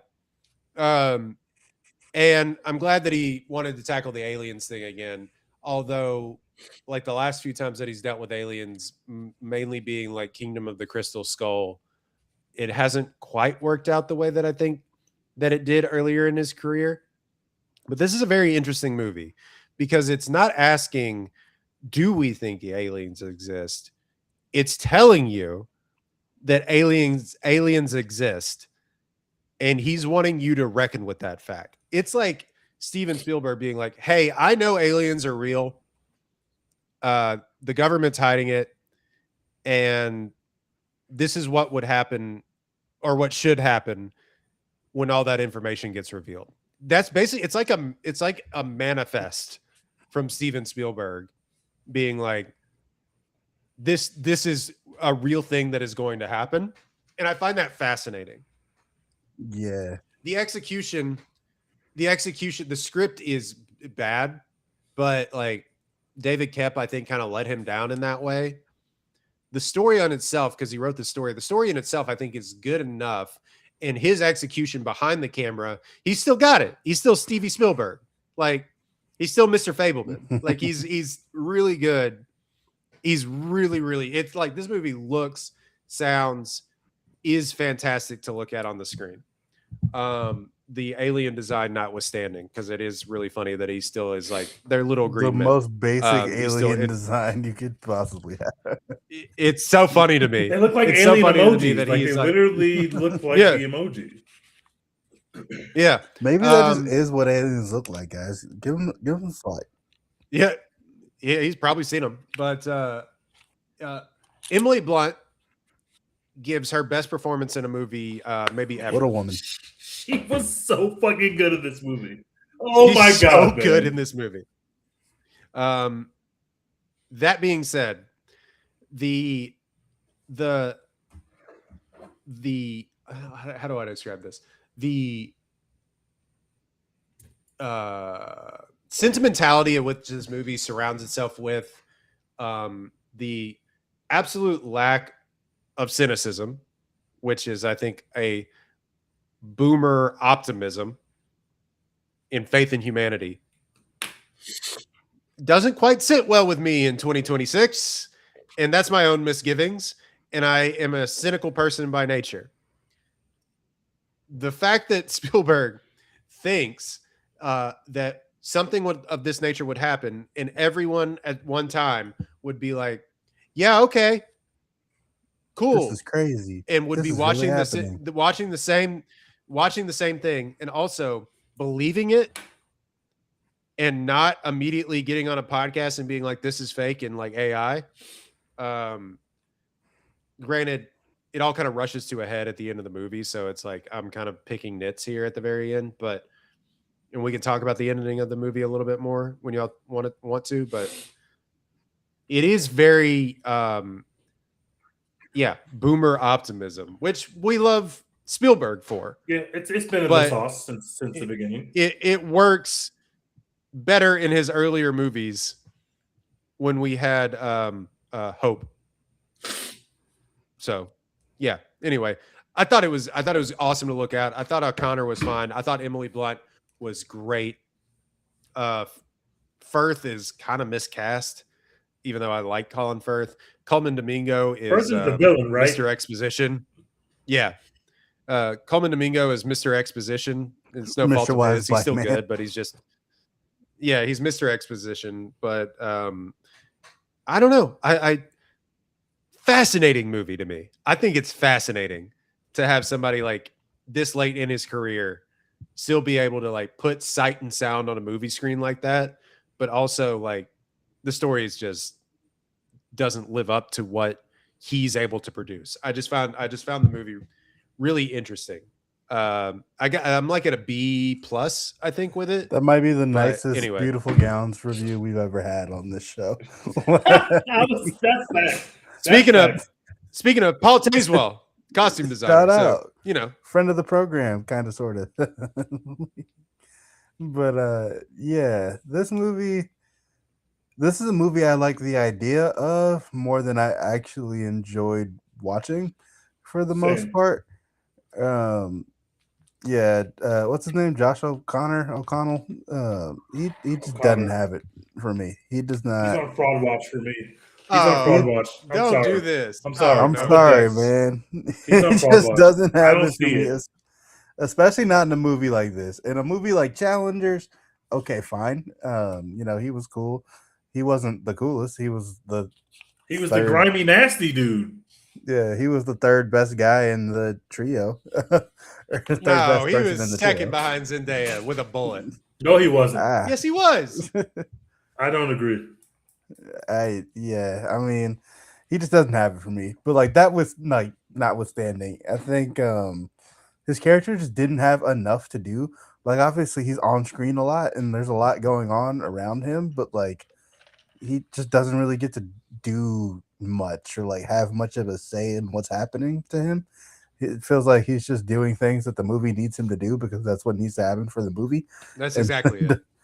Yeah, like in the motel scene where they're like getting raided by whatever organization that Colin Firth runs, and he's just like Alien Ice. I don't know.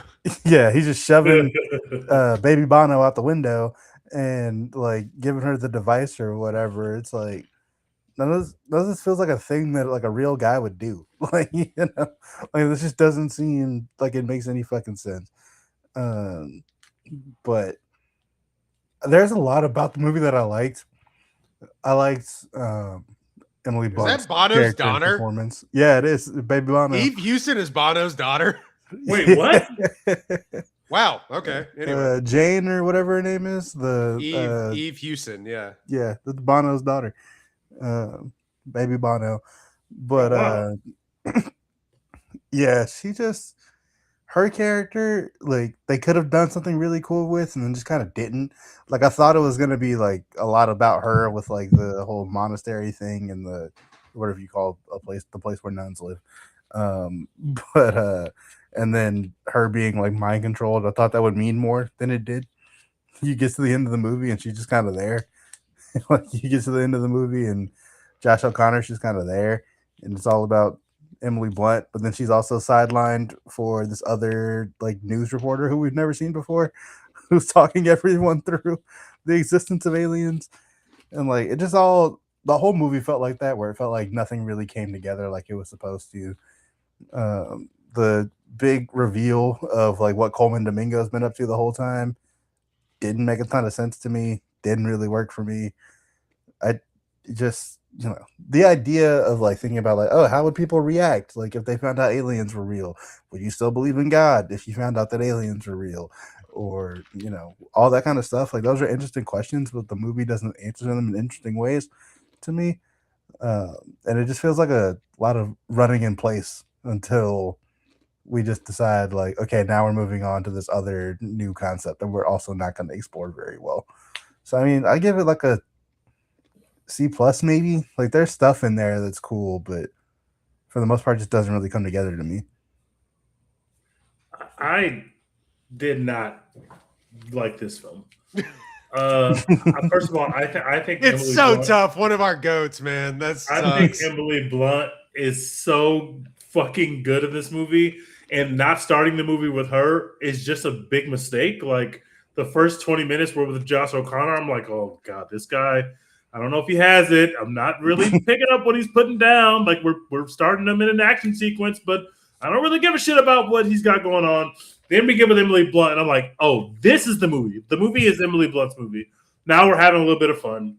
The only thing that kept my attention in this movie was the relationship between Emily Blunt and Josh O'Connor and what connected them, because they're kind of hiding like what the actual issue is or what's going on with them. And every time they start to get into it, they're conveniently interrupted.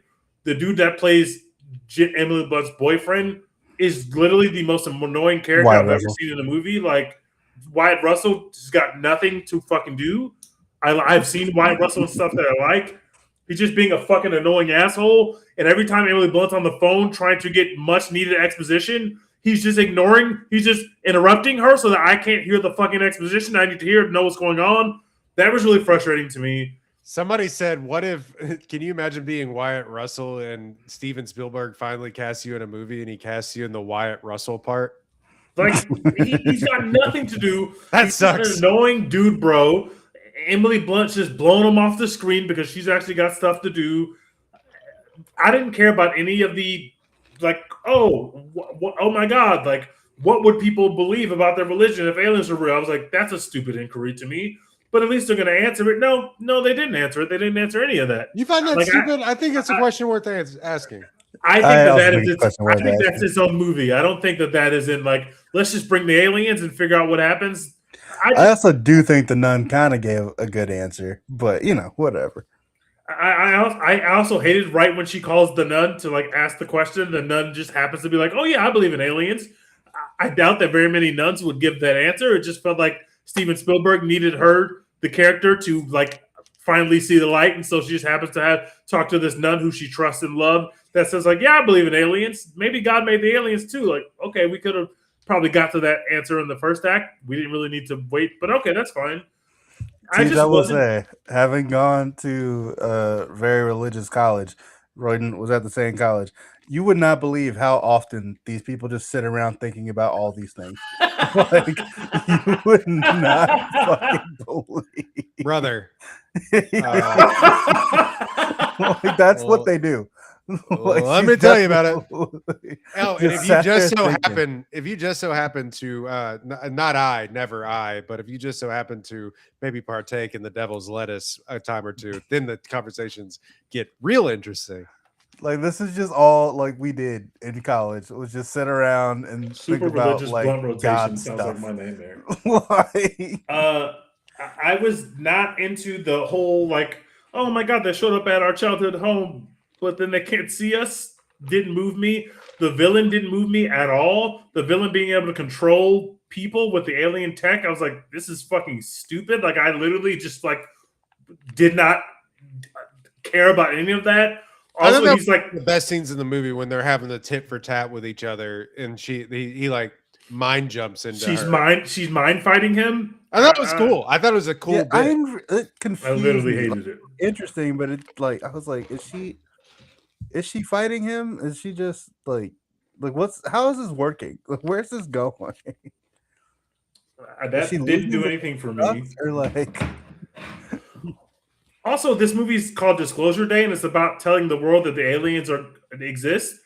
And he kind of says that in the first act, but then the movie's not really about that until the third act. Like, it's really just like a Spielberg chase movie, which I am fine with. Like, I'm fine with the fact that he keeps being chased from place to place, but then he keeps carrying this woman with him that he knows is literally compromised and being controlled. She has a random fucking knife in the car, and I'm just like, yeah, probably should just like go on this trip alone. Like, you should probably just leave her in this part of the trip and go to the next part of the trip. Coleman Domingo's doing a fine job, but he's got literally nothing to do until he meets up with the other characters. And then he meets up with the other characters, and there's a house that the bad guys can't see. And then they run to the news station, and I'm like, okay, this is our big moment. We're going to finally do Disclosure Day. We start with Emily Blunt, who's doing a fucking phenomenal job just doing magic shit and being magic and being awesome and looking at people with the light reflecting on her face and like reading their minds. That was the coolest part of the movie to me. Every time Emily Blunt walked up to a stranger and knew what the fuck they were doing, I was like, I would watch a whole movie of that. This didn't even have to involve aliens for me. Then we see the footage of like the actual footage they're showing on the news, which I thought was very cool. I thought they did a really good job making that footage. Like, obviously, like this is footage they had to make for the movie. I think that shit looks so cool. It looks so dope. And then we switch to this other newscaster who's really doing the heavy lifting in the scene. And I thought it was weird because like Emily Blunt is the best actress that we have on set. But actually, I actually really appreciated the performance of that other news lady who's apparently like a real newscaster, which is why Spielberg wants to do that. And like her kind of having to react to this video in real time, I just thought that she fucking crushed it. I thought she was the second best actress or second best actor in the movie behind Emily Blunt. And so then I understood why we passed that off from Emily Blunt. But at first I was like, why is Emily Blunt in my Emily Blunt movie not doing this very crucial scene to this film? And then they rolled out the big ass.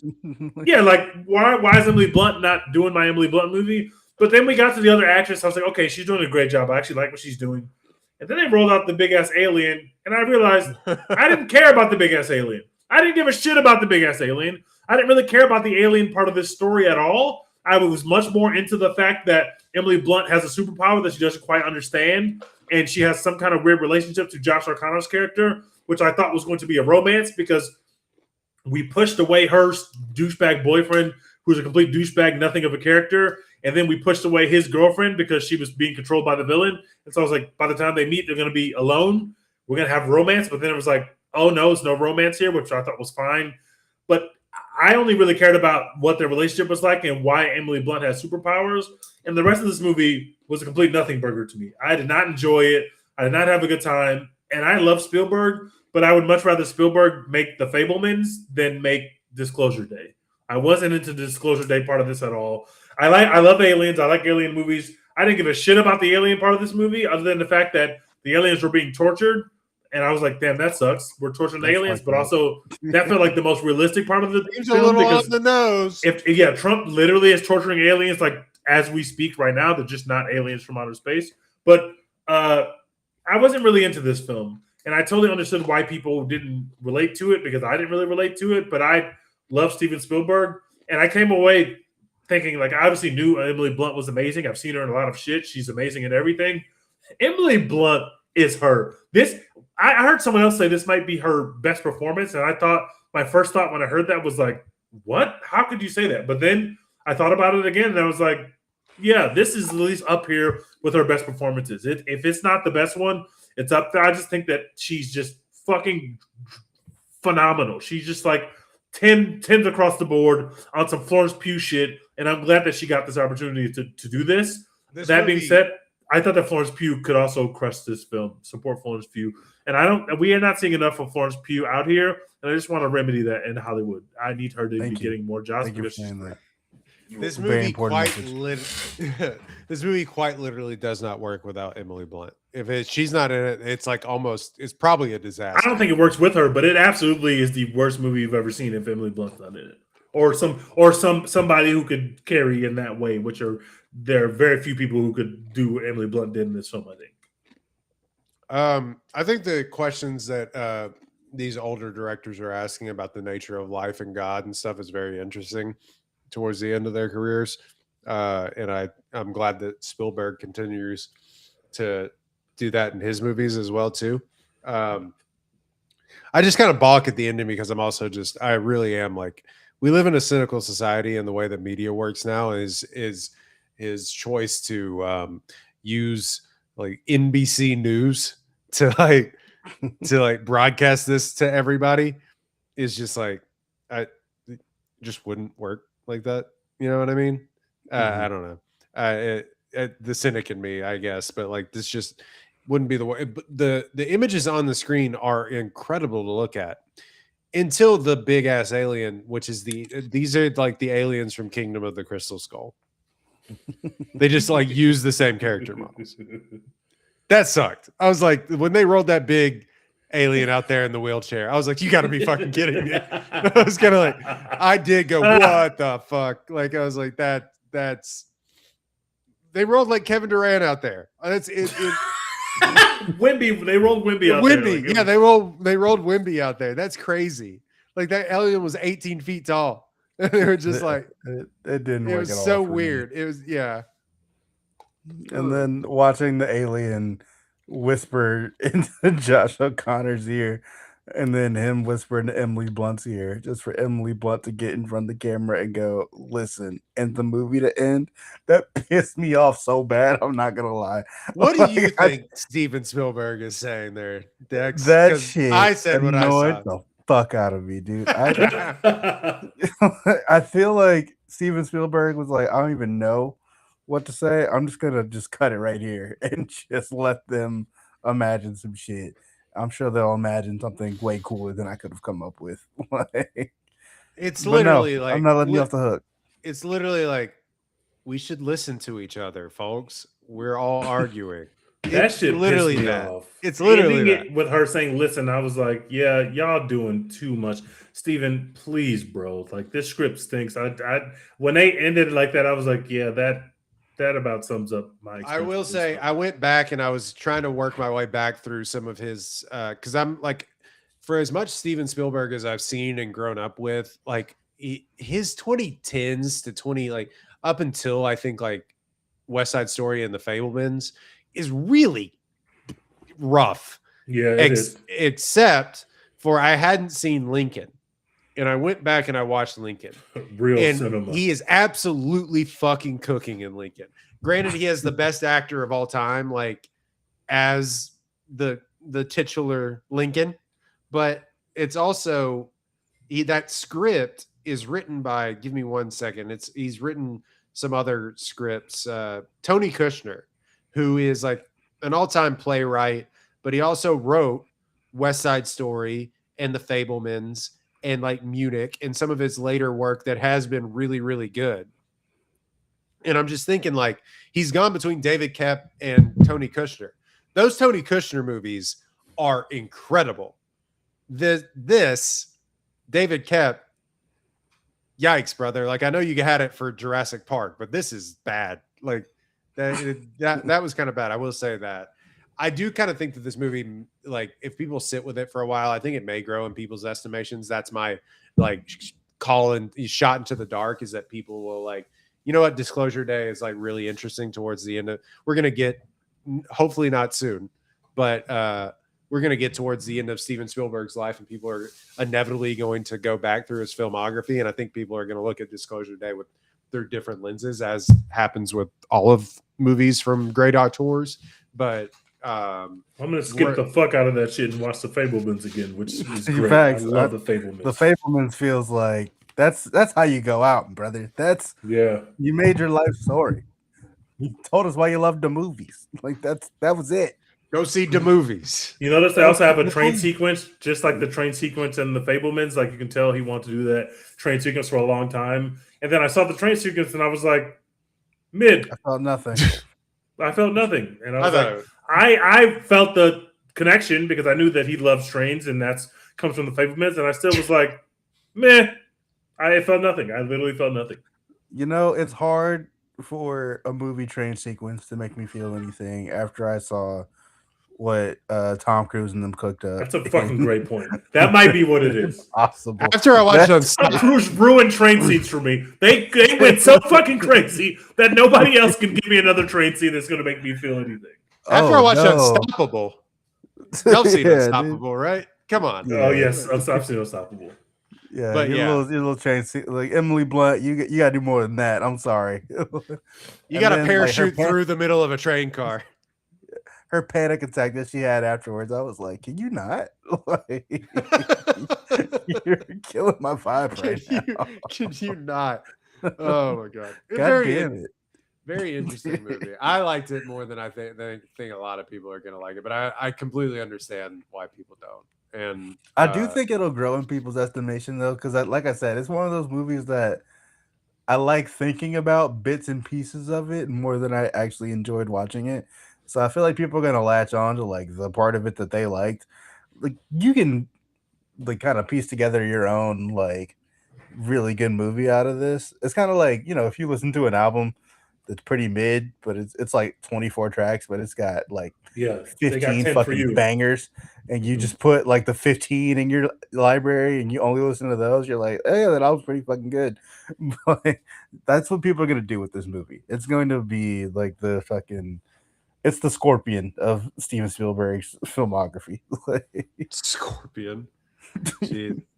No, but it's like it happens with all these movies, you know. It's like, you know, people are going back now and looking back, like I said, through his 2000s filmography, and it's like, you know, like Munich and Bridge of Spies. Like Bridge of Spies was kind of a hit, but like people are going back to that and being like, hell yeah, like those are actually like really good movies. But they were kind of like throwaways at the time. I mean, Bridge of Spies won a couple Academy Awards or whatever, but you know what I mean? It's like people didn't really like War of the Worlds at the time. It made a shit ton of money, but like people don't really like. But people have gone back and been like, War of the Worlds rocks, and so it happens all the time. And I think this is probably going to be one from his later period. I will say this movie made me want to watch September 5 again. Like when they got into the newsroom, and they're just fucking cooking. Like, it's a good Camera movie. 37, take. Like I'm just like, yeah. Let's do this. As somebody that works in local news, like this is the most like on me take of all time. Like that shit rocks. Movies about journalism rock. So dope. Yeah. I'll sit there and watch some guy run the fucking cameras all fucking day. They put out the behind the scenes of like NFL broadcasts or F1 broadcasts, and it's just switch to that camera. I'm like, this is cinema. Yeah, beautiful. I did like that part where they were kind of like hearing all the people. It kind of reminded me of the show The Newsroom, where there's just like so much chaos back there. I really like that. I always like when they take us kind of behind the scenes in the newsroom. That's a good. That always works for me. The funniest thing to me, NBC exclusive. No, fuck that. It's aliens. Damn it. You're going wide. I do like the throwaway line in this where it's like, is this AI? No, we ran it through some. No, we ran it. We checked it. I was like, oh, this is yada yada the shit out of that. Yeah, exactly. Because everyone would be watching, be like, oh, this is some AI bullshit, and they would click off that shit immediately before realizing. That's what I'm saying. That's why I was like cynical about it. But also the fucking cell phone service providers had just their best day of all time that day. Yeah. Everyone's internet works. Everybody synced up in the train. In the train, everybody's shit was working perfectly. No worries. My biggest nitpick of this whole movie is that there aren't that many people working in a local TV news station in Kansas City. Sorry, that's not how that works. They got makeup people. Since when? Since when do local news people have makeup? No. Anyway, what do you want to quickly talk? I mean, we could do what we're watching if we don't want to like everybody to get off. I don't want everybody to like get off. I think that we should do Toy Story. Well, you should do Mando for a little bit, and then we should do a little bit of Toy Story, and then I think that should be it. We'll try not to spoil Toy Story, so you don't have to like get off the podcast. How about that? Okay, thank you. Even though everybody's seen, we're not going to. Everyone's seen Toy Story. It's made $300 billion. Yeah, Dex the only person who hasn't seen it. I want you to stay on. I want you to stay on because I got to tell you my story about what happened during the middle of Toy Story. Deep tease. But let's talk about Mandalorian and Grogu, or as Jordan has seen Mandalorian. Yeah, I have seen Mandalorian and Grogu, or as somebody tweeted, now seated for Grungleman and Binkus. Which I thought was the funniest fucking thing I've ever read. Mandalorian and Grogu, death rattle of the Star Wars universe. It's over. Oh God, it's over. It's the. Yeah, Dex. We don't have to spend too long on it. Nothing movie Yeah, completely nothing movie. I will say I had a fine time.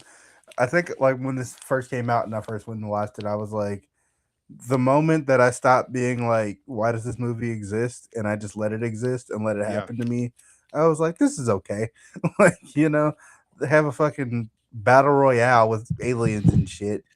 Pedro Pascal was like beating the shit out of like alien monsters. That's cool. That's fine. The baby's cute, still cute. It's a good bit. They ran the ball on that front. You know, we're getting 4 yards of carry. We're gonna keep running the ball. Like 3.5 yards, 3.5 yards, 3.5 yards. That's a first down, boys. Let's go. Like, yeah. So the movie, it's fine. I don't remember who tweeted this originally, but yeah, we've been saying this. It's an impossible movie to spoil. Nothing happens that like matters in any real way. Yeah, but you know, it's fine. They brought back the Hutts or whatever. Mando is running around beating the shit out of people, and you know, Baby Yoda's running around being cute and doing little grumble noises. Like, you know, fine, whatever. I was surprised. I wouldn't say surprised, but like it was interesting that it made like no money really for a Star Wars movie. $300 million on like $170 million budget. So yeah, it's over, guys. Like I don't know what. I can't believe they made $300 million. I was actually shocked. It's a Star War. True, but they're gonna have to just go away for a little while. Let us miss you. Like. It's the same problem Marvel is having. It's the exact same. Take 5 years off and come back with a banger. Like, just Star Wars isn't special anymore. It's not. They tried. They thought that they were going to launch Disney Plus on the back of just everyone watching every single piece of Star Wars media, no matter what, all the time. And then they started putting out shit from a butt. Everyone was like, you know what? Actually, I'm good. I don't need this. I thought I was going to be a Star Wars fan. I thought, like, I went and watched all the sequel trilogies, all the sequel trilogy movies. I got to the last one and I was like, well, that fucking sucked. But the Mandalorian came out on Disney Plus, and I was like, this is really good. I could keep watching this. And they started putting out just more and more and more. And I was like, you know what? Actually, I don't care about Star Wars that much. I'm not a Star Wars fan. I don't care. I'm not watching all this shit. And so I'm not. They put out a movie, and I was like, I love the movies. I'm gonna go and watch this movie, and it was totally fine. I don't need to see another movie like for a good bit. Take some years off, come back with a banger movie, and we'll be good. It might be over, bros. Yeah, it's like a C plus as a like extended version of a Mandalorian and Grogu's episode. Yeah, that's like it's like really good. But I stopped. Like I didn't watch the 3rd season of Mandalorian and Grogu because the show ended. They ended the show, and then they were like, "Fuck, we're making a lot of money. Bring it back. Bring the puppet back." Same. I did not. I don't even think I watched season 2 of that show, and then all of a sudden it's like season 2 is really good. It's a movie, and I'm like, I'm kind of out on all the Star Wars shows except for Andor. Which is by the way, amazing. I'm on season 2 of Andor. Finally, please clap. I'm not. Andor fucking bangs. Real fucking cinema. That shit is everything that Star Wars isn't in all the stuff you've been watching, Dex. Yeah. That shit is amazing, bro. That first season of Andor is some of the coolest shit I've ever seen. Oh, real cinema right now. Yeah. I'm in the middle of season 2 as well. I need to finish it, but Andor could not recommend more. It's kind of tough to get to because it is like a lot of dudes in rooms talking. And it's kind of like it's kind of like Game of Thronesy in a weird way. It's also like a lot like of dialogue, really bleak. But for a Star Wars, but it is, it's the exact opposite of this. It's, and in fact, it kind of looks better than this does too. Like this is kind of like looks shit. Better than this movie. Yeah, damn. Yeah. This movie looks like shit, and but it's mostly okay, except for it just doesn't matter. It doesn't matter. It doesn't go anywhere. You don't learn anything. Nothing advances, and we all went home. And it's like they wanted to make another season of Mandalorian and Grogu, but they're like, what if we just like put it in we have this one idea. What if we just make it into a movie and see if it sticks? But it's like people stopped giving a shit about Mandalorian and Grogu 3 years ago. Like the timing could not be worse on this. And I just like I don't care. I don't like I don't care. And I think that it's like it's mostly good. The job of the Hut stuff with Jeremy Allen White, who's just phoning it in, is get those checks, Jeremy. He says, "I want to be my own man." 10 times, and I had thought so funny. I had thought that that Solo was like the least important Marvel project ever. Like this makes Solo look like to me, this makes Solo look like what's the Empire Strikes Back almost. Like Solo has a lot more to do with the Star Wars universe than this ever does. This could have been anything. You could have named this anything. Yikes. Like Grungleman and Binkus, and you'd be like new Star Wars. Like, yeah. Anyway, I don't know what to say more about it. Like it's like a month and a half ago that I watched it, but it just unimportant, kind of too long, even for how long that it was. Should have been one episode of TV, and it just was. They farted it out into the ether on. It's 2 hours and 12 minutes. Yeah, no wonder. It is way longer than it should be. Oh my God. Yeah, way too long. This needed to be 90 minutes in and out. Nope. It doesn't advance anything. And I'm just tired of like going nowhere with the Star Wars universe. Cause like these movies are really important to me. Now I'm not a Star Wars fan. And then people are like, hey, did you see the latest Glup Shido? Like I didn't, like, I'm not that kind of Star Wars fan, but the movies used to be important. Yeah, I agree. And they have taken a big fat shit on this franchise with the last two turds that they have put out in the movie theater. Our Disney overlords are letting us down, man. Awful, man. And get Dave Filoni the fuck away from me. Shit. Oh, shit. I am tired of that fat fuck walking around. Shit. Get him the fuck out of here. With your stupid ass cowboy hat. Like, I don't give a shit. I don't care about the lore of Star Wars. I want cool shit, new shit on my screen. New stuff. Have an idea instead of going back to remember the Sarlacc pit? You remember? No, you remember fuck the Sarlacc pit. You remember the little soldiers on the chess game that they were playing in the first Star Wars? That's who they're gonna fight in the pit in the Mandalorian and Grogu. Like grow up, Dave Filoni. I'm tired of this shit. Make a new fucking movie. Make a new movie. Make a new movie. Actually, don't make a new movie. I just don't make a movie for another 7 to 10 years. Like we don't need that. They don't have it, bro. They did. Dave Filoni's gonna have me killed, but I'm just like, dude, I'm so tired of him. Don't we have who might be a Best Actor nominee this year? Making a Star Wars movie. Isn't that the next Star Wars movie? Is going to be the and I will be there. Starfighter Gosling movie. I will be there. Because, in my opinion, I will be there.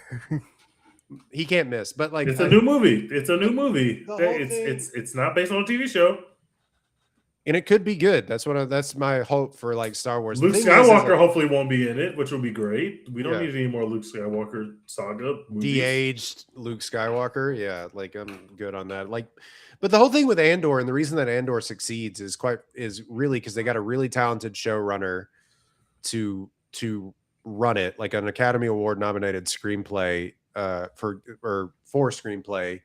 What's his name? Going to blank. He doesn't let Filoni into the room. He doesn't. That's Tony Gilroy. Tony Gilroy was the showrunner and brain genius behind Andor, and it worked because Dave Filoni didn't get his grubby paws on it. And like, well, you need to put the Jabba the Hutt into, and it's like, stop, man. Ugh. All right. Sorry, I was so mean to Dave Filoni there. He has billions of dollars, but like, whatever. Anyway, C. We'll never think about this movie again. Yeah, Toy Story 5, the 5th Toy Story movie. Yeah, you want to talk about a kids movie that fucking rocks. That actually rocks. Our Disney overlords didn't fail us here. We don't need new movies if you're going to keep making banger Toy Story movies. I kind of thought the backlash when they announced Toy Story 5 was a little weird to me because I don't think that they've ever made a bad Toy Story movie or anything actually close to a bad Toy Story movie. Even Lightyear, like, it's kind of good. Like, not the best thing ever, but definitely not the worst thing ever. Yeah, I really like Toy Story 4. I reran Toy Story 4 before I went to go see Toy Story 5. Had a great time again. I actually really like Toy Story 4. Toy Story 3 might be the best movie in the franchise. I would have it the second, but a lot of people have it as the first best. Toy Story 1, obviously instant classic. Toy Story 2 is great. Gave us Jessie. They literally have never made a bad Toy Story movie, so I was wondering why everyone was so cynically like, oh, not another Toy Story movie. And then Toy Story 5 fucking bangs. It's great. It did a great job introducing an iPad that is taking the attention away from the kids. Yeah. Just a solid premise out the gate. Just cool premise. Just, oh, this makes so much fucking sense. I can't believe they've never done this before. And I had a great time. It's funny. It's heartfelt. It's emotional. Being back with the toys was great. It's kind of strange that Woody, just doesn't live with the toys now, which is how they ended Toy Story 4. I was hoping we would retcon that or change that. Kind of weird just having Woody as a free toy and the rest of the toys live in a room with a kid. That being said, I love Bonnie. I would die for Bonnie. These girls were treating Bonnie terribly in this movie, and seeing her navigate the social situations with the iPad was just hilarious stuff and also really potent. I thought they did a great job. It's heartfelt. I was crying at the end of this movie. And make another Toy Story. We're going to get a Bonnie trilogy just like we got an Andy trilogy. And I would die for Bonnie. So I'm in. I love Toy Story 5. I thought it was phenomenal. And I can't wait to watch another Toy Story. I don't understand why people were acting so weird about it, but I'm glad that people saw that they still got it. Pixar still got it. And Toy Story 5 is another banger, and they're going to make a shitload of money. And they deserve it because that movie is great. Go see it with your kids. Go see it with your little cousins or nephews or nieces. I really enjoyed Toy Story 5. I can't wait to watch it again. I thought it was one of the more poignant, like you mentioned, Toy Story movies, pointed even Toy Story movies that has come out in a long time. Like, I think that Toy Story 3 is where they should have ended the franchise. And I've said that as much. It's that's like the normie movie. It's like a perfect ending. It's literally a perfect ending to the That's a normie movie, bro. And in fact, it's like, if you don't care about money, that's the perfect ending. I know. It's don't care about money. That's the who directed Inglourious. That's the Tarantino. It literally his take. So it's like everyone has adopted that take. But in the moment when they made Toy Story 4, I felt that, and I kind of hold that against Toy Story 4, even though Toy Story 4 is fine enough, and I think it's one of the more funny Toy Story movies. But I just didn't really appreciate it in its time. I got to go back and rewatch it. But I thought that Toy Story 5, what Toy Story 4 was like, just has a lot more heart than what Toy Story 4 necessarily does. And in fact, I don't have kids. And in fact, we were two childless 30-year-olds, my wife and I, sitting in the movie theater watching this movie, and I nearly cried because it was it's emotionally it's emotionally manipulative in a way that you kind of see coming, but it worked. So good for them. But Dex, this isn't a spoiler. It's not a Woody and Buzz movie. It's not at all. It's a Jessie movie, which is very interesting that they chose to go that way. Especially when we had this relationship with Woody and Buzz. Now Woody and Buzz gets really not a Woody movie. There's not very a lot of Woody in this movie at all. It's really a Jessie story and a Bonnie story. That's who the story's about. And I think it works really well, even if you're now if you're bringing kids into this for the first time.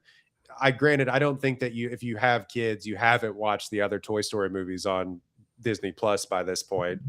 But if this is their first Toy Story movie, they may not know that Jessie isn't the main character, because she is the main character in this movie. It's very interesting. But I thought it was really good. It's also one of the more funny Toy Story movies that they put out. Conan O'Brien plays a potty training toy. that like gets to make sex jokes, which isn't really a spoiler, but it is really funny in a Toy Story movie. Yeah, so it's really heartfelt, really good. I think really poignant in the iPad messaging and how that can affect kids and their social life. And look, do I blame parents for necessarily being like here we're on a long car ride, please stop talking. Yeah, I need like a little bit of a break from being a parent. Here, take the iPad. I don't think that like, look, here's 3 childless men like talking about like raising their kids, but I don't think that like we need screens and stuff that early. That being said, like I was also plopped down in front of a TV and raised on the television, so like that probably explains a lot. But you know, it comes in all forms. You know what I mean? But like there is something inherently nasty. The movie does not grapple with that either, because the movie is like literally like the enemy, quote unquote, here is the like iPad, but for social media purposes, like Bonnie doesn't ever turn on a movie or turn on YouTube. Right. You know, it's like literal conversations, playing games with friends, and playing games with friends. Yeah. Yeah. And you know, this isn't a spoiler, Dex. Like it's a Toy Story movie. It wraps up sort of in a neat bow that I think could have been dealt with a little bit better. But again, it's a Toy Story movie. Everybody, you know, needs to have smiles at the end of the movie. Although Toy Story 3 is like devastatingly like brutal at the very end of the movie. But yeah, it sets Lotso was really gonna let them die. Yeah, they literally saved Lotso, and they say, "Lotso, pull the lever," and he literally just walks off.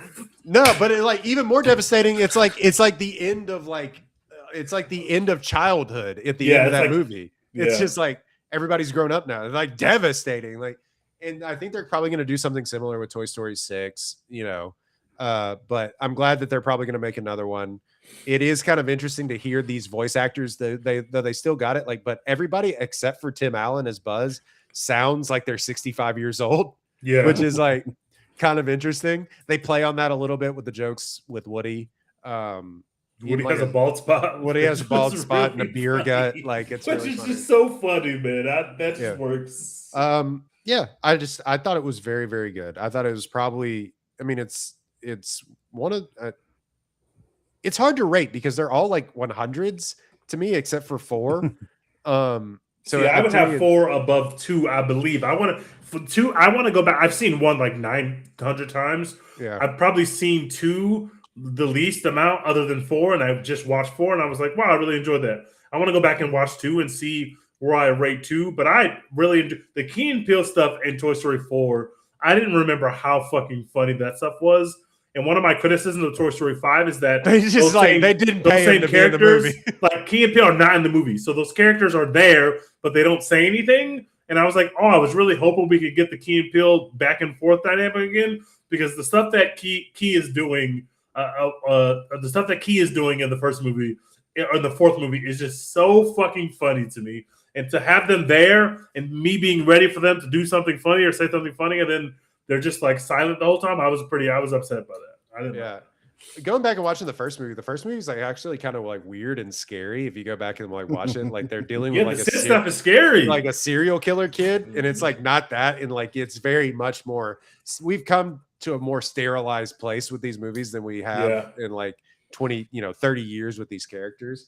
But again, I think it's like I think it's one of the more pointed and poignant criticisms in a Toy Story film that you're going to see, and all these things have to deal with like growing up and not playing with toys and not using your imagination. Also, the mixed media stuff that they do in this movie is really, really fun too. Like they're taking a kind of a Spider-Verse note on that too, which I think a lot of animated films are. Yeah, as well. Some of the like play sequences, they jazzy those up. Like now when they're playing, it's like you're in a different world. And I was like, at first I was like, that's weird. But then I was like, oh, wow, that's really cool the way they were able to do that. Yeah. I also really liked all the jokes about the toys not being able to use the iPad because they have plastic fingers, which is such a stupid joke. But every time they did it, I laughed very hard every time Buzz is trying to swipe on the iPad and literally can't. Something about that just really worked for me. I love that. all in all, Dex, I think you'll have a really good time with it. It's like an A for me. It's a really I would give it an A as well. Kids movie. So I need to get to it ASAP. Unfortunately, the World Cup has consumed my life. And fuck bullies. I'm not into bullies. Just bullies are not good. Period. Oh, I wanted to box those kids for. I didn't like the fact that Bonnie was being bullied in this film. I did not like that. Not one bit. They did my girl wrong. I hated that. So my Toy Story story before we go on to what we watch real quick. So we're in this movie. Obviously, there's not a lot of people in the AMC because people go to the Cinemark, but we're in the AMC, and there's like a family of no less than 6. So it's like 2 kids it's 2 parents and 4 kids under the age of 7. So they're going through it. And through the movie, they're getting up and taking their kids to go to the bathroom. And, I get it. The kids are talking. They're trying to get them to be quiet. But during all of that, during this movie about the dangers of technology and iPads, they give their kid an iPad to play during the movie in the most irony or the most ironic bit of fate that I've ever seen. I bet you that happened all across the country. I bet you that happened in movie and theaters. The brightness on the screen was up and the volume was up for 5 minutes. God. And the volume is flagrant. That's disrespectful. And eventually they're like, no, you can't do that. But they gave the kid an iPad on full volume in the middle of the iPad is bad movie. What the fuck are we doing, guys? This is what I was referencing at the very beginning of the podcast 2 hours ago, if anybody remembers. Yeah, theater etiquette, we got to bring it back. If the movies are going to be back, theater etiquette needs to be back. We can't keep living like this. This is insane. Jesus Christ. I could not believe it. I was like, Caitlin, are they in their fucking iPad out right now? She's like, yes, it's unbelievable. With the volume is a different level of disrespect. Crazy. To the movie theater playing experience. Bubble Guppies or whatever on like Candy Crush on their phone. Just wait till the movie's at home, dude. It's gonna. You didn't actually have to come to the movies to give your kid an iPad. No, and in fact, it's gonna be on Disney Plus. And in fact, man, just tell your kid you can't have the iPad. What are you What are they gonna do? They're gonna cry beat you up. They're gonna beat this. Yeah, they're gonna make the movie theater experience unpleasant for everyone. But then you get to leave. You get to leave. Sorry, fair. I don't. Yeah, movie theater. You get to leave if your kid is gonna That's how that works. You can come still see movies. You can still come see movies. But if something happens in said movie, you have to leave. That's how that works. Yeah, get up. Yeah, I don't know. I couldn't. It's not a public library. I just could not believe that. That was crazy. Anyway, yeah, people are way too comfortable letting their kids just annoy everyone. I get it. Sometimes you're on a plane, there's nowhere for you to go. Okay, movie theater, get your ass up. Yeah, it sounds like we're gonna be anti-parent on this, and that's just the furthest I could be from the truth. I feel so bad for people when they get on a plane and their kids crying, and they feel bad and they're tired and all that stuff. And people are I will never in 1,000 years begrudge that person. And the people that do that on planes that are hey, can you shut your kid up? You go to hell. But a movie theater, what are we doing? Get up. Get up. Listen, this is a kids movie. We're gonna treat this like a fucking kids playhouse. You let my kids do whatever the fuck they want. Now I'm the 30-year-old sitting in the kids movie, but also I don't know. I'm an AMC A-lister and I will be treated as such. Anyway, we also watched a ton of other movies. What else we watched real quick, and then we'll go. I know it's a long podcast, but we're not going to podcast for another month. So I finally saw Hoppers. I thought it was good. I enjoyed Hoppers. Speaking of Pixar, I thought Hoppers was solid. Not as good as Toy Story 5, but I did enjoy it. I also saw The Furious. Did I talk about The Furious set on this? I don't know. No, I'm so jealous that you two have gotten to see it. Man, that shit fucking bangs, bro. Holy shit. I still kind of don't know how those fight scenes exist. I don't know how that was a thing. It's just an incredibly fun time, extremely simple, straightforward plot, and real goddamn cinema across the board. I love. The only thing I wish is that I watched it like in, I think it's a Korean movie, Korean, because it's like a dubbed version that you have in American theaters, and I just hate dubs. It's one of my least favorite things ever. Other than that, like it was perfect, and I can't wait to watch a subbed copy of it. And I'm gonna watch this movie over and over again. It's gonna enter my action movie pantheon pretty immediately when it's released. Go see The Furious if it's still playing near you. If it's not, when it streams, go see The Furious. That shit fucking rules, man. I can't wait to watch The Furious again. If you've seen the trailer of The Furious, there's the moment where he's like in a cage. He's got a hammer. He's just like climbing up dudes and like beating them up with a hammer. And that's like in the trailer, that's the coolest shit I've ever seen. But then you watch the movie and that doesn't make like the top 10 of cool moments in that fucking movie. Like, there's a chase scene in that movie that blew me away. That chase scene, I was literally standing out of my seat. I was like, I can't believe that this is still happening. I can't believe this scene is still going. They bodied that shit. Everything everybody said about The Furious is true. They dropped like the greatest tag team match of all time, like towards the end of this movie, like including with like a surprise run-in. Like, you know, man, you have the villains of this movie for a good while. And then they're like, you know what? Not enough. We need an even cooler villain. And so they just give you another one. And it's so badass. And he's also like a tragic figure. Like, it's so cool. The Furious fucking bangs, guys. Go see The Furious or go stream The Furious when it comes out. This is going to be a movie that's going to go quadruple platinum on whatever streaming platform has it in America. I am praying for a sub version. I do not want to watch a dub version again, but even the dub version fucking banged. The Furious is great. Wait, you saw a dub version in the theater? Movie? Yeah, in the theater it's dubbed, so it's in English. That's weird. Mine had both English and whatever original language that they're speaking subbed. Like, it was mixed, but either way, mine was mixed too, I guess, but mostly English. And there's not a lot of dialogue in this movie. Like, the main character doesn't really speak, but still, like, other characters are speaking to deliver much needed exposition. And it was in English, and it just took me out of it every time I heard some English being spoken. I think this podcast will become the official podcast of The Furious once Royden sees this movie.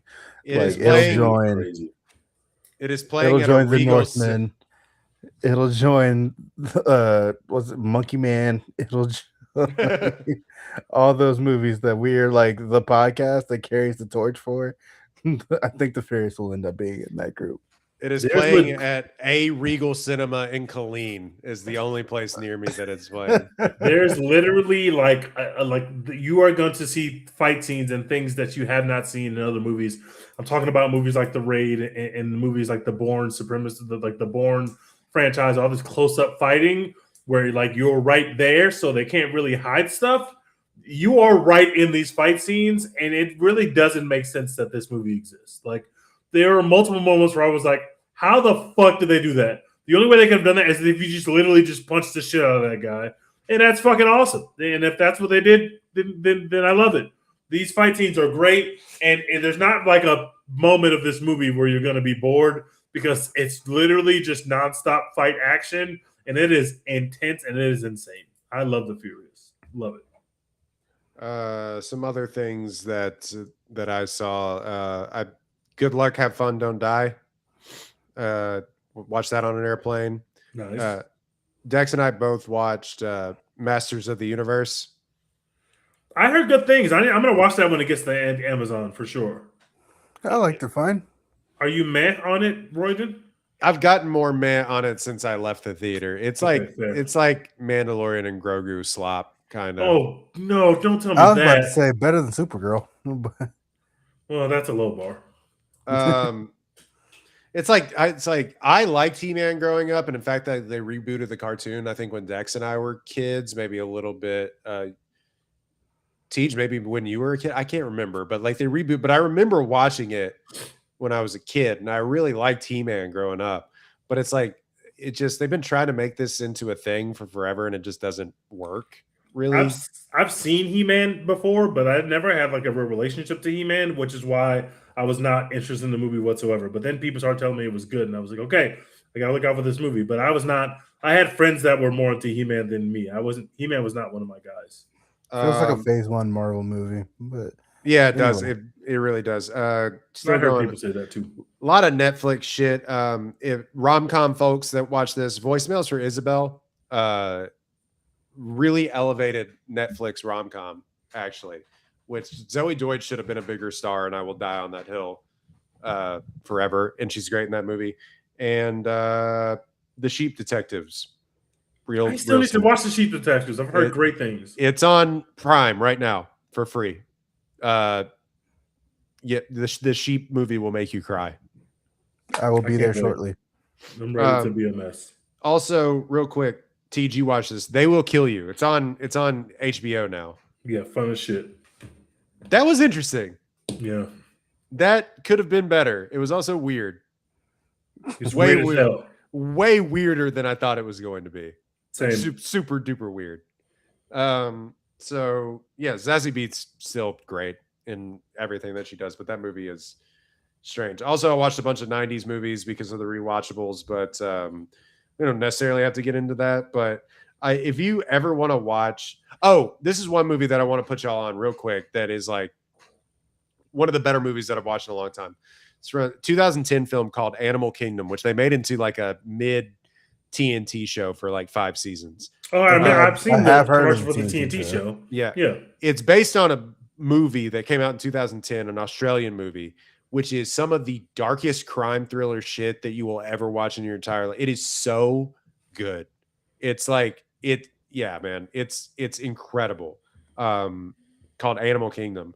Also watched Lincoln for the first time, all that stuff, all these 90s movies. And I watched a movie called The Good Son with Macaulay Culkin. The Macaulay Culkin movie. Funniest fucking movie I've ever seen in my entire life. It's so, the ending of that movie, I cried laughing at the ending of that movie. And also Miyazaki's The Wind Rises, which was supposed to be his last film before The Boy and the Heron. But very, very good movie reflecting on the nature of life, as most of his films do. Anyway, that has been a One Take podcast. Hopefully we podcast sooner than another month. I don't even know what necessarily we're going to do. The Minions. What are we doing? Absolutely I will be there for the Minions, but I don't know if we should pot about that. I'm going to be there for Backrooms. Backrooms is a big blind spot for us right now. I'm going to see that tomorrow, and I don't have any history or relationship to the YouTube videos, and I intentionally stayed away from it. And I don't think I've really even seen a trailer for Backrooms. I've really kept myself shrouded in silence about it, so I'm excited to see Backrooms tomorrow. Spider-Man is coming. That's coming in about a month from when we're potting. What else is coming in the next month? What are we? What's coming out? Well, Jackass is out right now, and I'm kind of mad at myself. I'm going to see Jackass. Eventually, I'm going to see Jackass. I don't know if it'll be in a theater or streaming, but I'm definitely going to see Jackass. I've seen all the Jackass movies, and I can't not say goodbye to my bros, so I'm going to definitely see that. Dex, do you like Jackass? No, I don't dislike it. I've just never seen it. You got to watch Jackass, man. I feel like I don't, but dude, that was like prime for you and I, like our age group, for being like, I shouldn't be watching this movie at like 1 a.m. at a friend's house, but they had a copy of it, and it hits like cocaine, dude. How many dick jokes can be funny? You didn't even know that this many dick jokes can be funny in a 90-minute film, but all of them, they can. Yeah. Yeah, it's not looking good. It's like Minions and then Moana over the next couple of weeks. Yeah, Moana, we will not be seeing Moana. We'll see Moana live action. We will not be seeing that Moana bullshit. And apparently people are starting to rebel against it, and this is good. Apparently they said it's projected to basically bomb. And this is a good thing because we need these Disney live action slop fest to end. And so I'm glad the American people are going to shun the Moana experience. It's probably because The Rock is like 65 or because he's wearing that awful wig. But whatever it is, I'm glad that it's going to fail. I'm glad that it's going to tank, and we will not Also, be Moana just happened. Yeah, Like this just happened. Like we don't need this already. it looks like a Head and Shoulders commercial. I just don't understand why instead of making a live action remake of a movie, we can't just do what we did with Cruella. That's not a remake of 101 Dalmatians. It's a different story set in the same universe, and it's live action. That is so much more ethical than fucking making The Lion King again, but this time using CGI and Beyonce. You can't trick us. We're not falling for that shit anymore. I know people will take their kids to that slop, but I'm not going to see that slop. I'm just not, and I'm glad that the American people are standing against Moana. This is what we should do as a people and as a nation. Say you can, and they did trick me with Beyonce, and that's okay. They tricked me too, and I saw it, and that was okay. The Rock ain't getting it done in the big 2026. All right, we off that. Those days are over. What do you think has been passed? I didn't see Mulan. I didn't see Aladdin. I didn't see any of those other ones after they tricked me with Beyonce. I realized, I should just stay away from these live action remakes, and I haven't seen any of them since. He's gonna be tweeting crazy when that movie flops. Yeah, get ready to learn Bloodline, brother. You're going back to WWE. You're done out here. You couldn't do the fucking Oscar campaign. You're about to flop with the fucking Disney live action slop. It's over, brother. What's the better movie? Black Adam or Supergirl? Supergirl, easily. Black Adam's a piece of shit, dude. That movie. I think I'd also pick Supergirl. Man, that's bad. That's zero. Black Adam sucks, man. Yeah, real quick before we go, our good boy putting out another film, Werewolf. How we feeling? We are so fucking back. I cannot wait. My Christmas is going to be spooky and scary as shit. Merry Christmas. Robert Eggers, just a real weirdo, just over Christmas, just always releasing weird ass films. I love it. I was looking today. Robert Eggers has made 2 films that I've seen and liked. I didn't like The Lighthouse, but I just like The Northman and Nosferatu so fucking much that I'm just like, you know what? Yeah, I'm gonna see Werewolf. I don't care. Like, it looks gross, dude. That movie it looks real gross. Like even gross for Eggers for his own standards. It looks gross. I cannot fucking wait. Also, I think I am the preeminent Nosferatu enjoyer. I really like that movie, bro. I think it's so good, and I still think that Lily Rose Depp is a star, and I think that we need to give her more roles because holy shit, her performance in Nosferatu is special in my opinion. It is us Northmen and Nosferatu enjoyers on this podcast. Like we really are carrying the water for those movies. Listen, we will be there, Robert. We will be there. This movie looks fucking disgusting. Nosferatu made $181 million. That shit banged. And I helped. He really bounced back after the Northman flop. I saw that twice in theaters, and I think I've watched it 3 more times since it's been out of theaters. I love Nosferatu. I was buying t-shirts and shit, dog. I love Nosferatu. Guys, The Northman is on Netflix right now, by the way. That's it. I don't even like Netflix, but I'm glad that Netflix did that. Everybody, please watch The Furious and then watch The Northman. Good double feature. You will have a great time. Don't let any women into the room. Just have your own time. Just have your own time, bros. Love yourself. On that note, Dex, what are we doing? Hashtag support Florence Pugh. We've been in hibernation for a little bit. We're coming back strong this year, though. Get ready. Dune 3, Doomsday. We got Netflix projects in the works. We're buying books to adapt and shit. We're out here. All right. Hashtag support Florence Pugh. Dune 3 to the streets is gonna rock. I'm preparing myself right now. All right.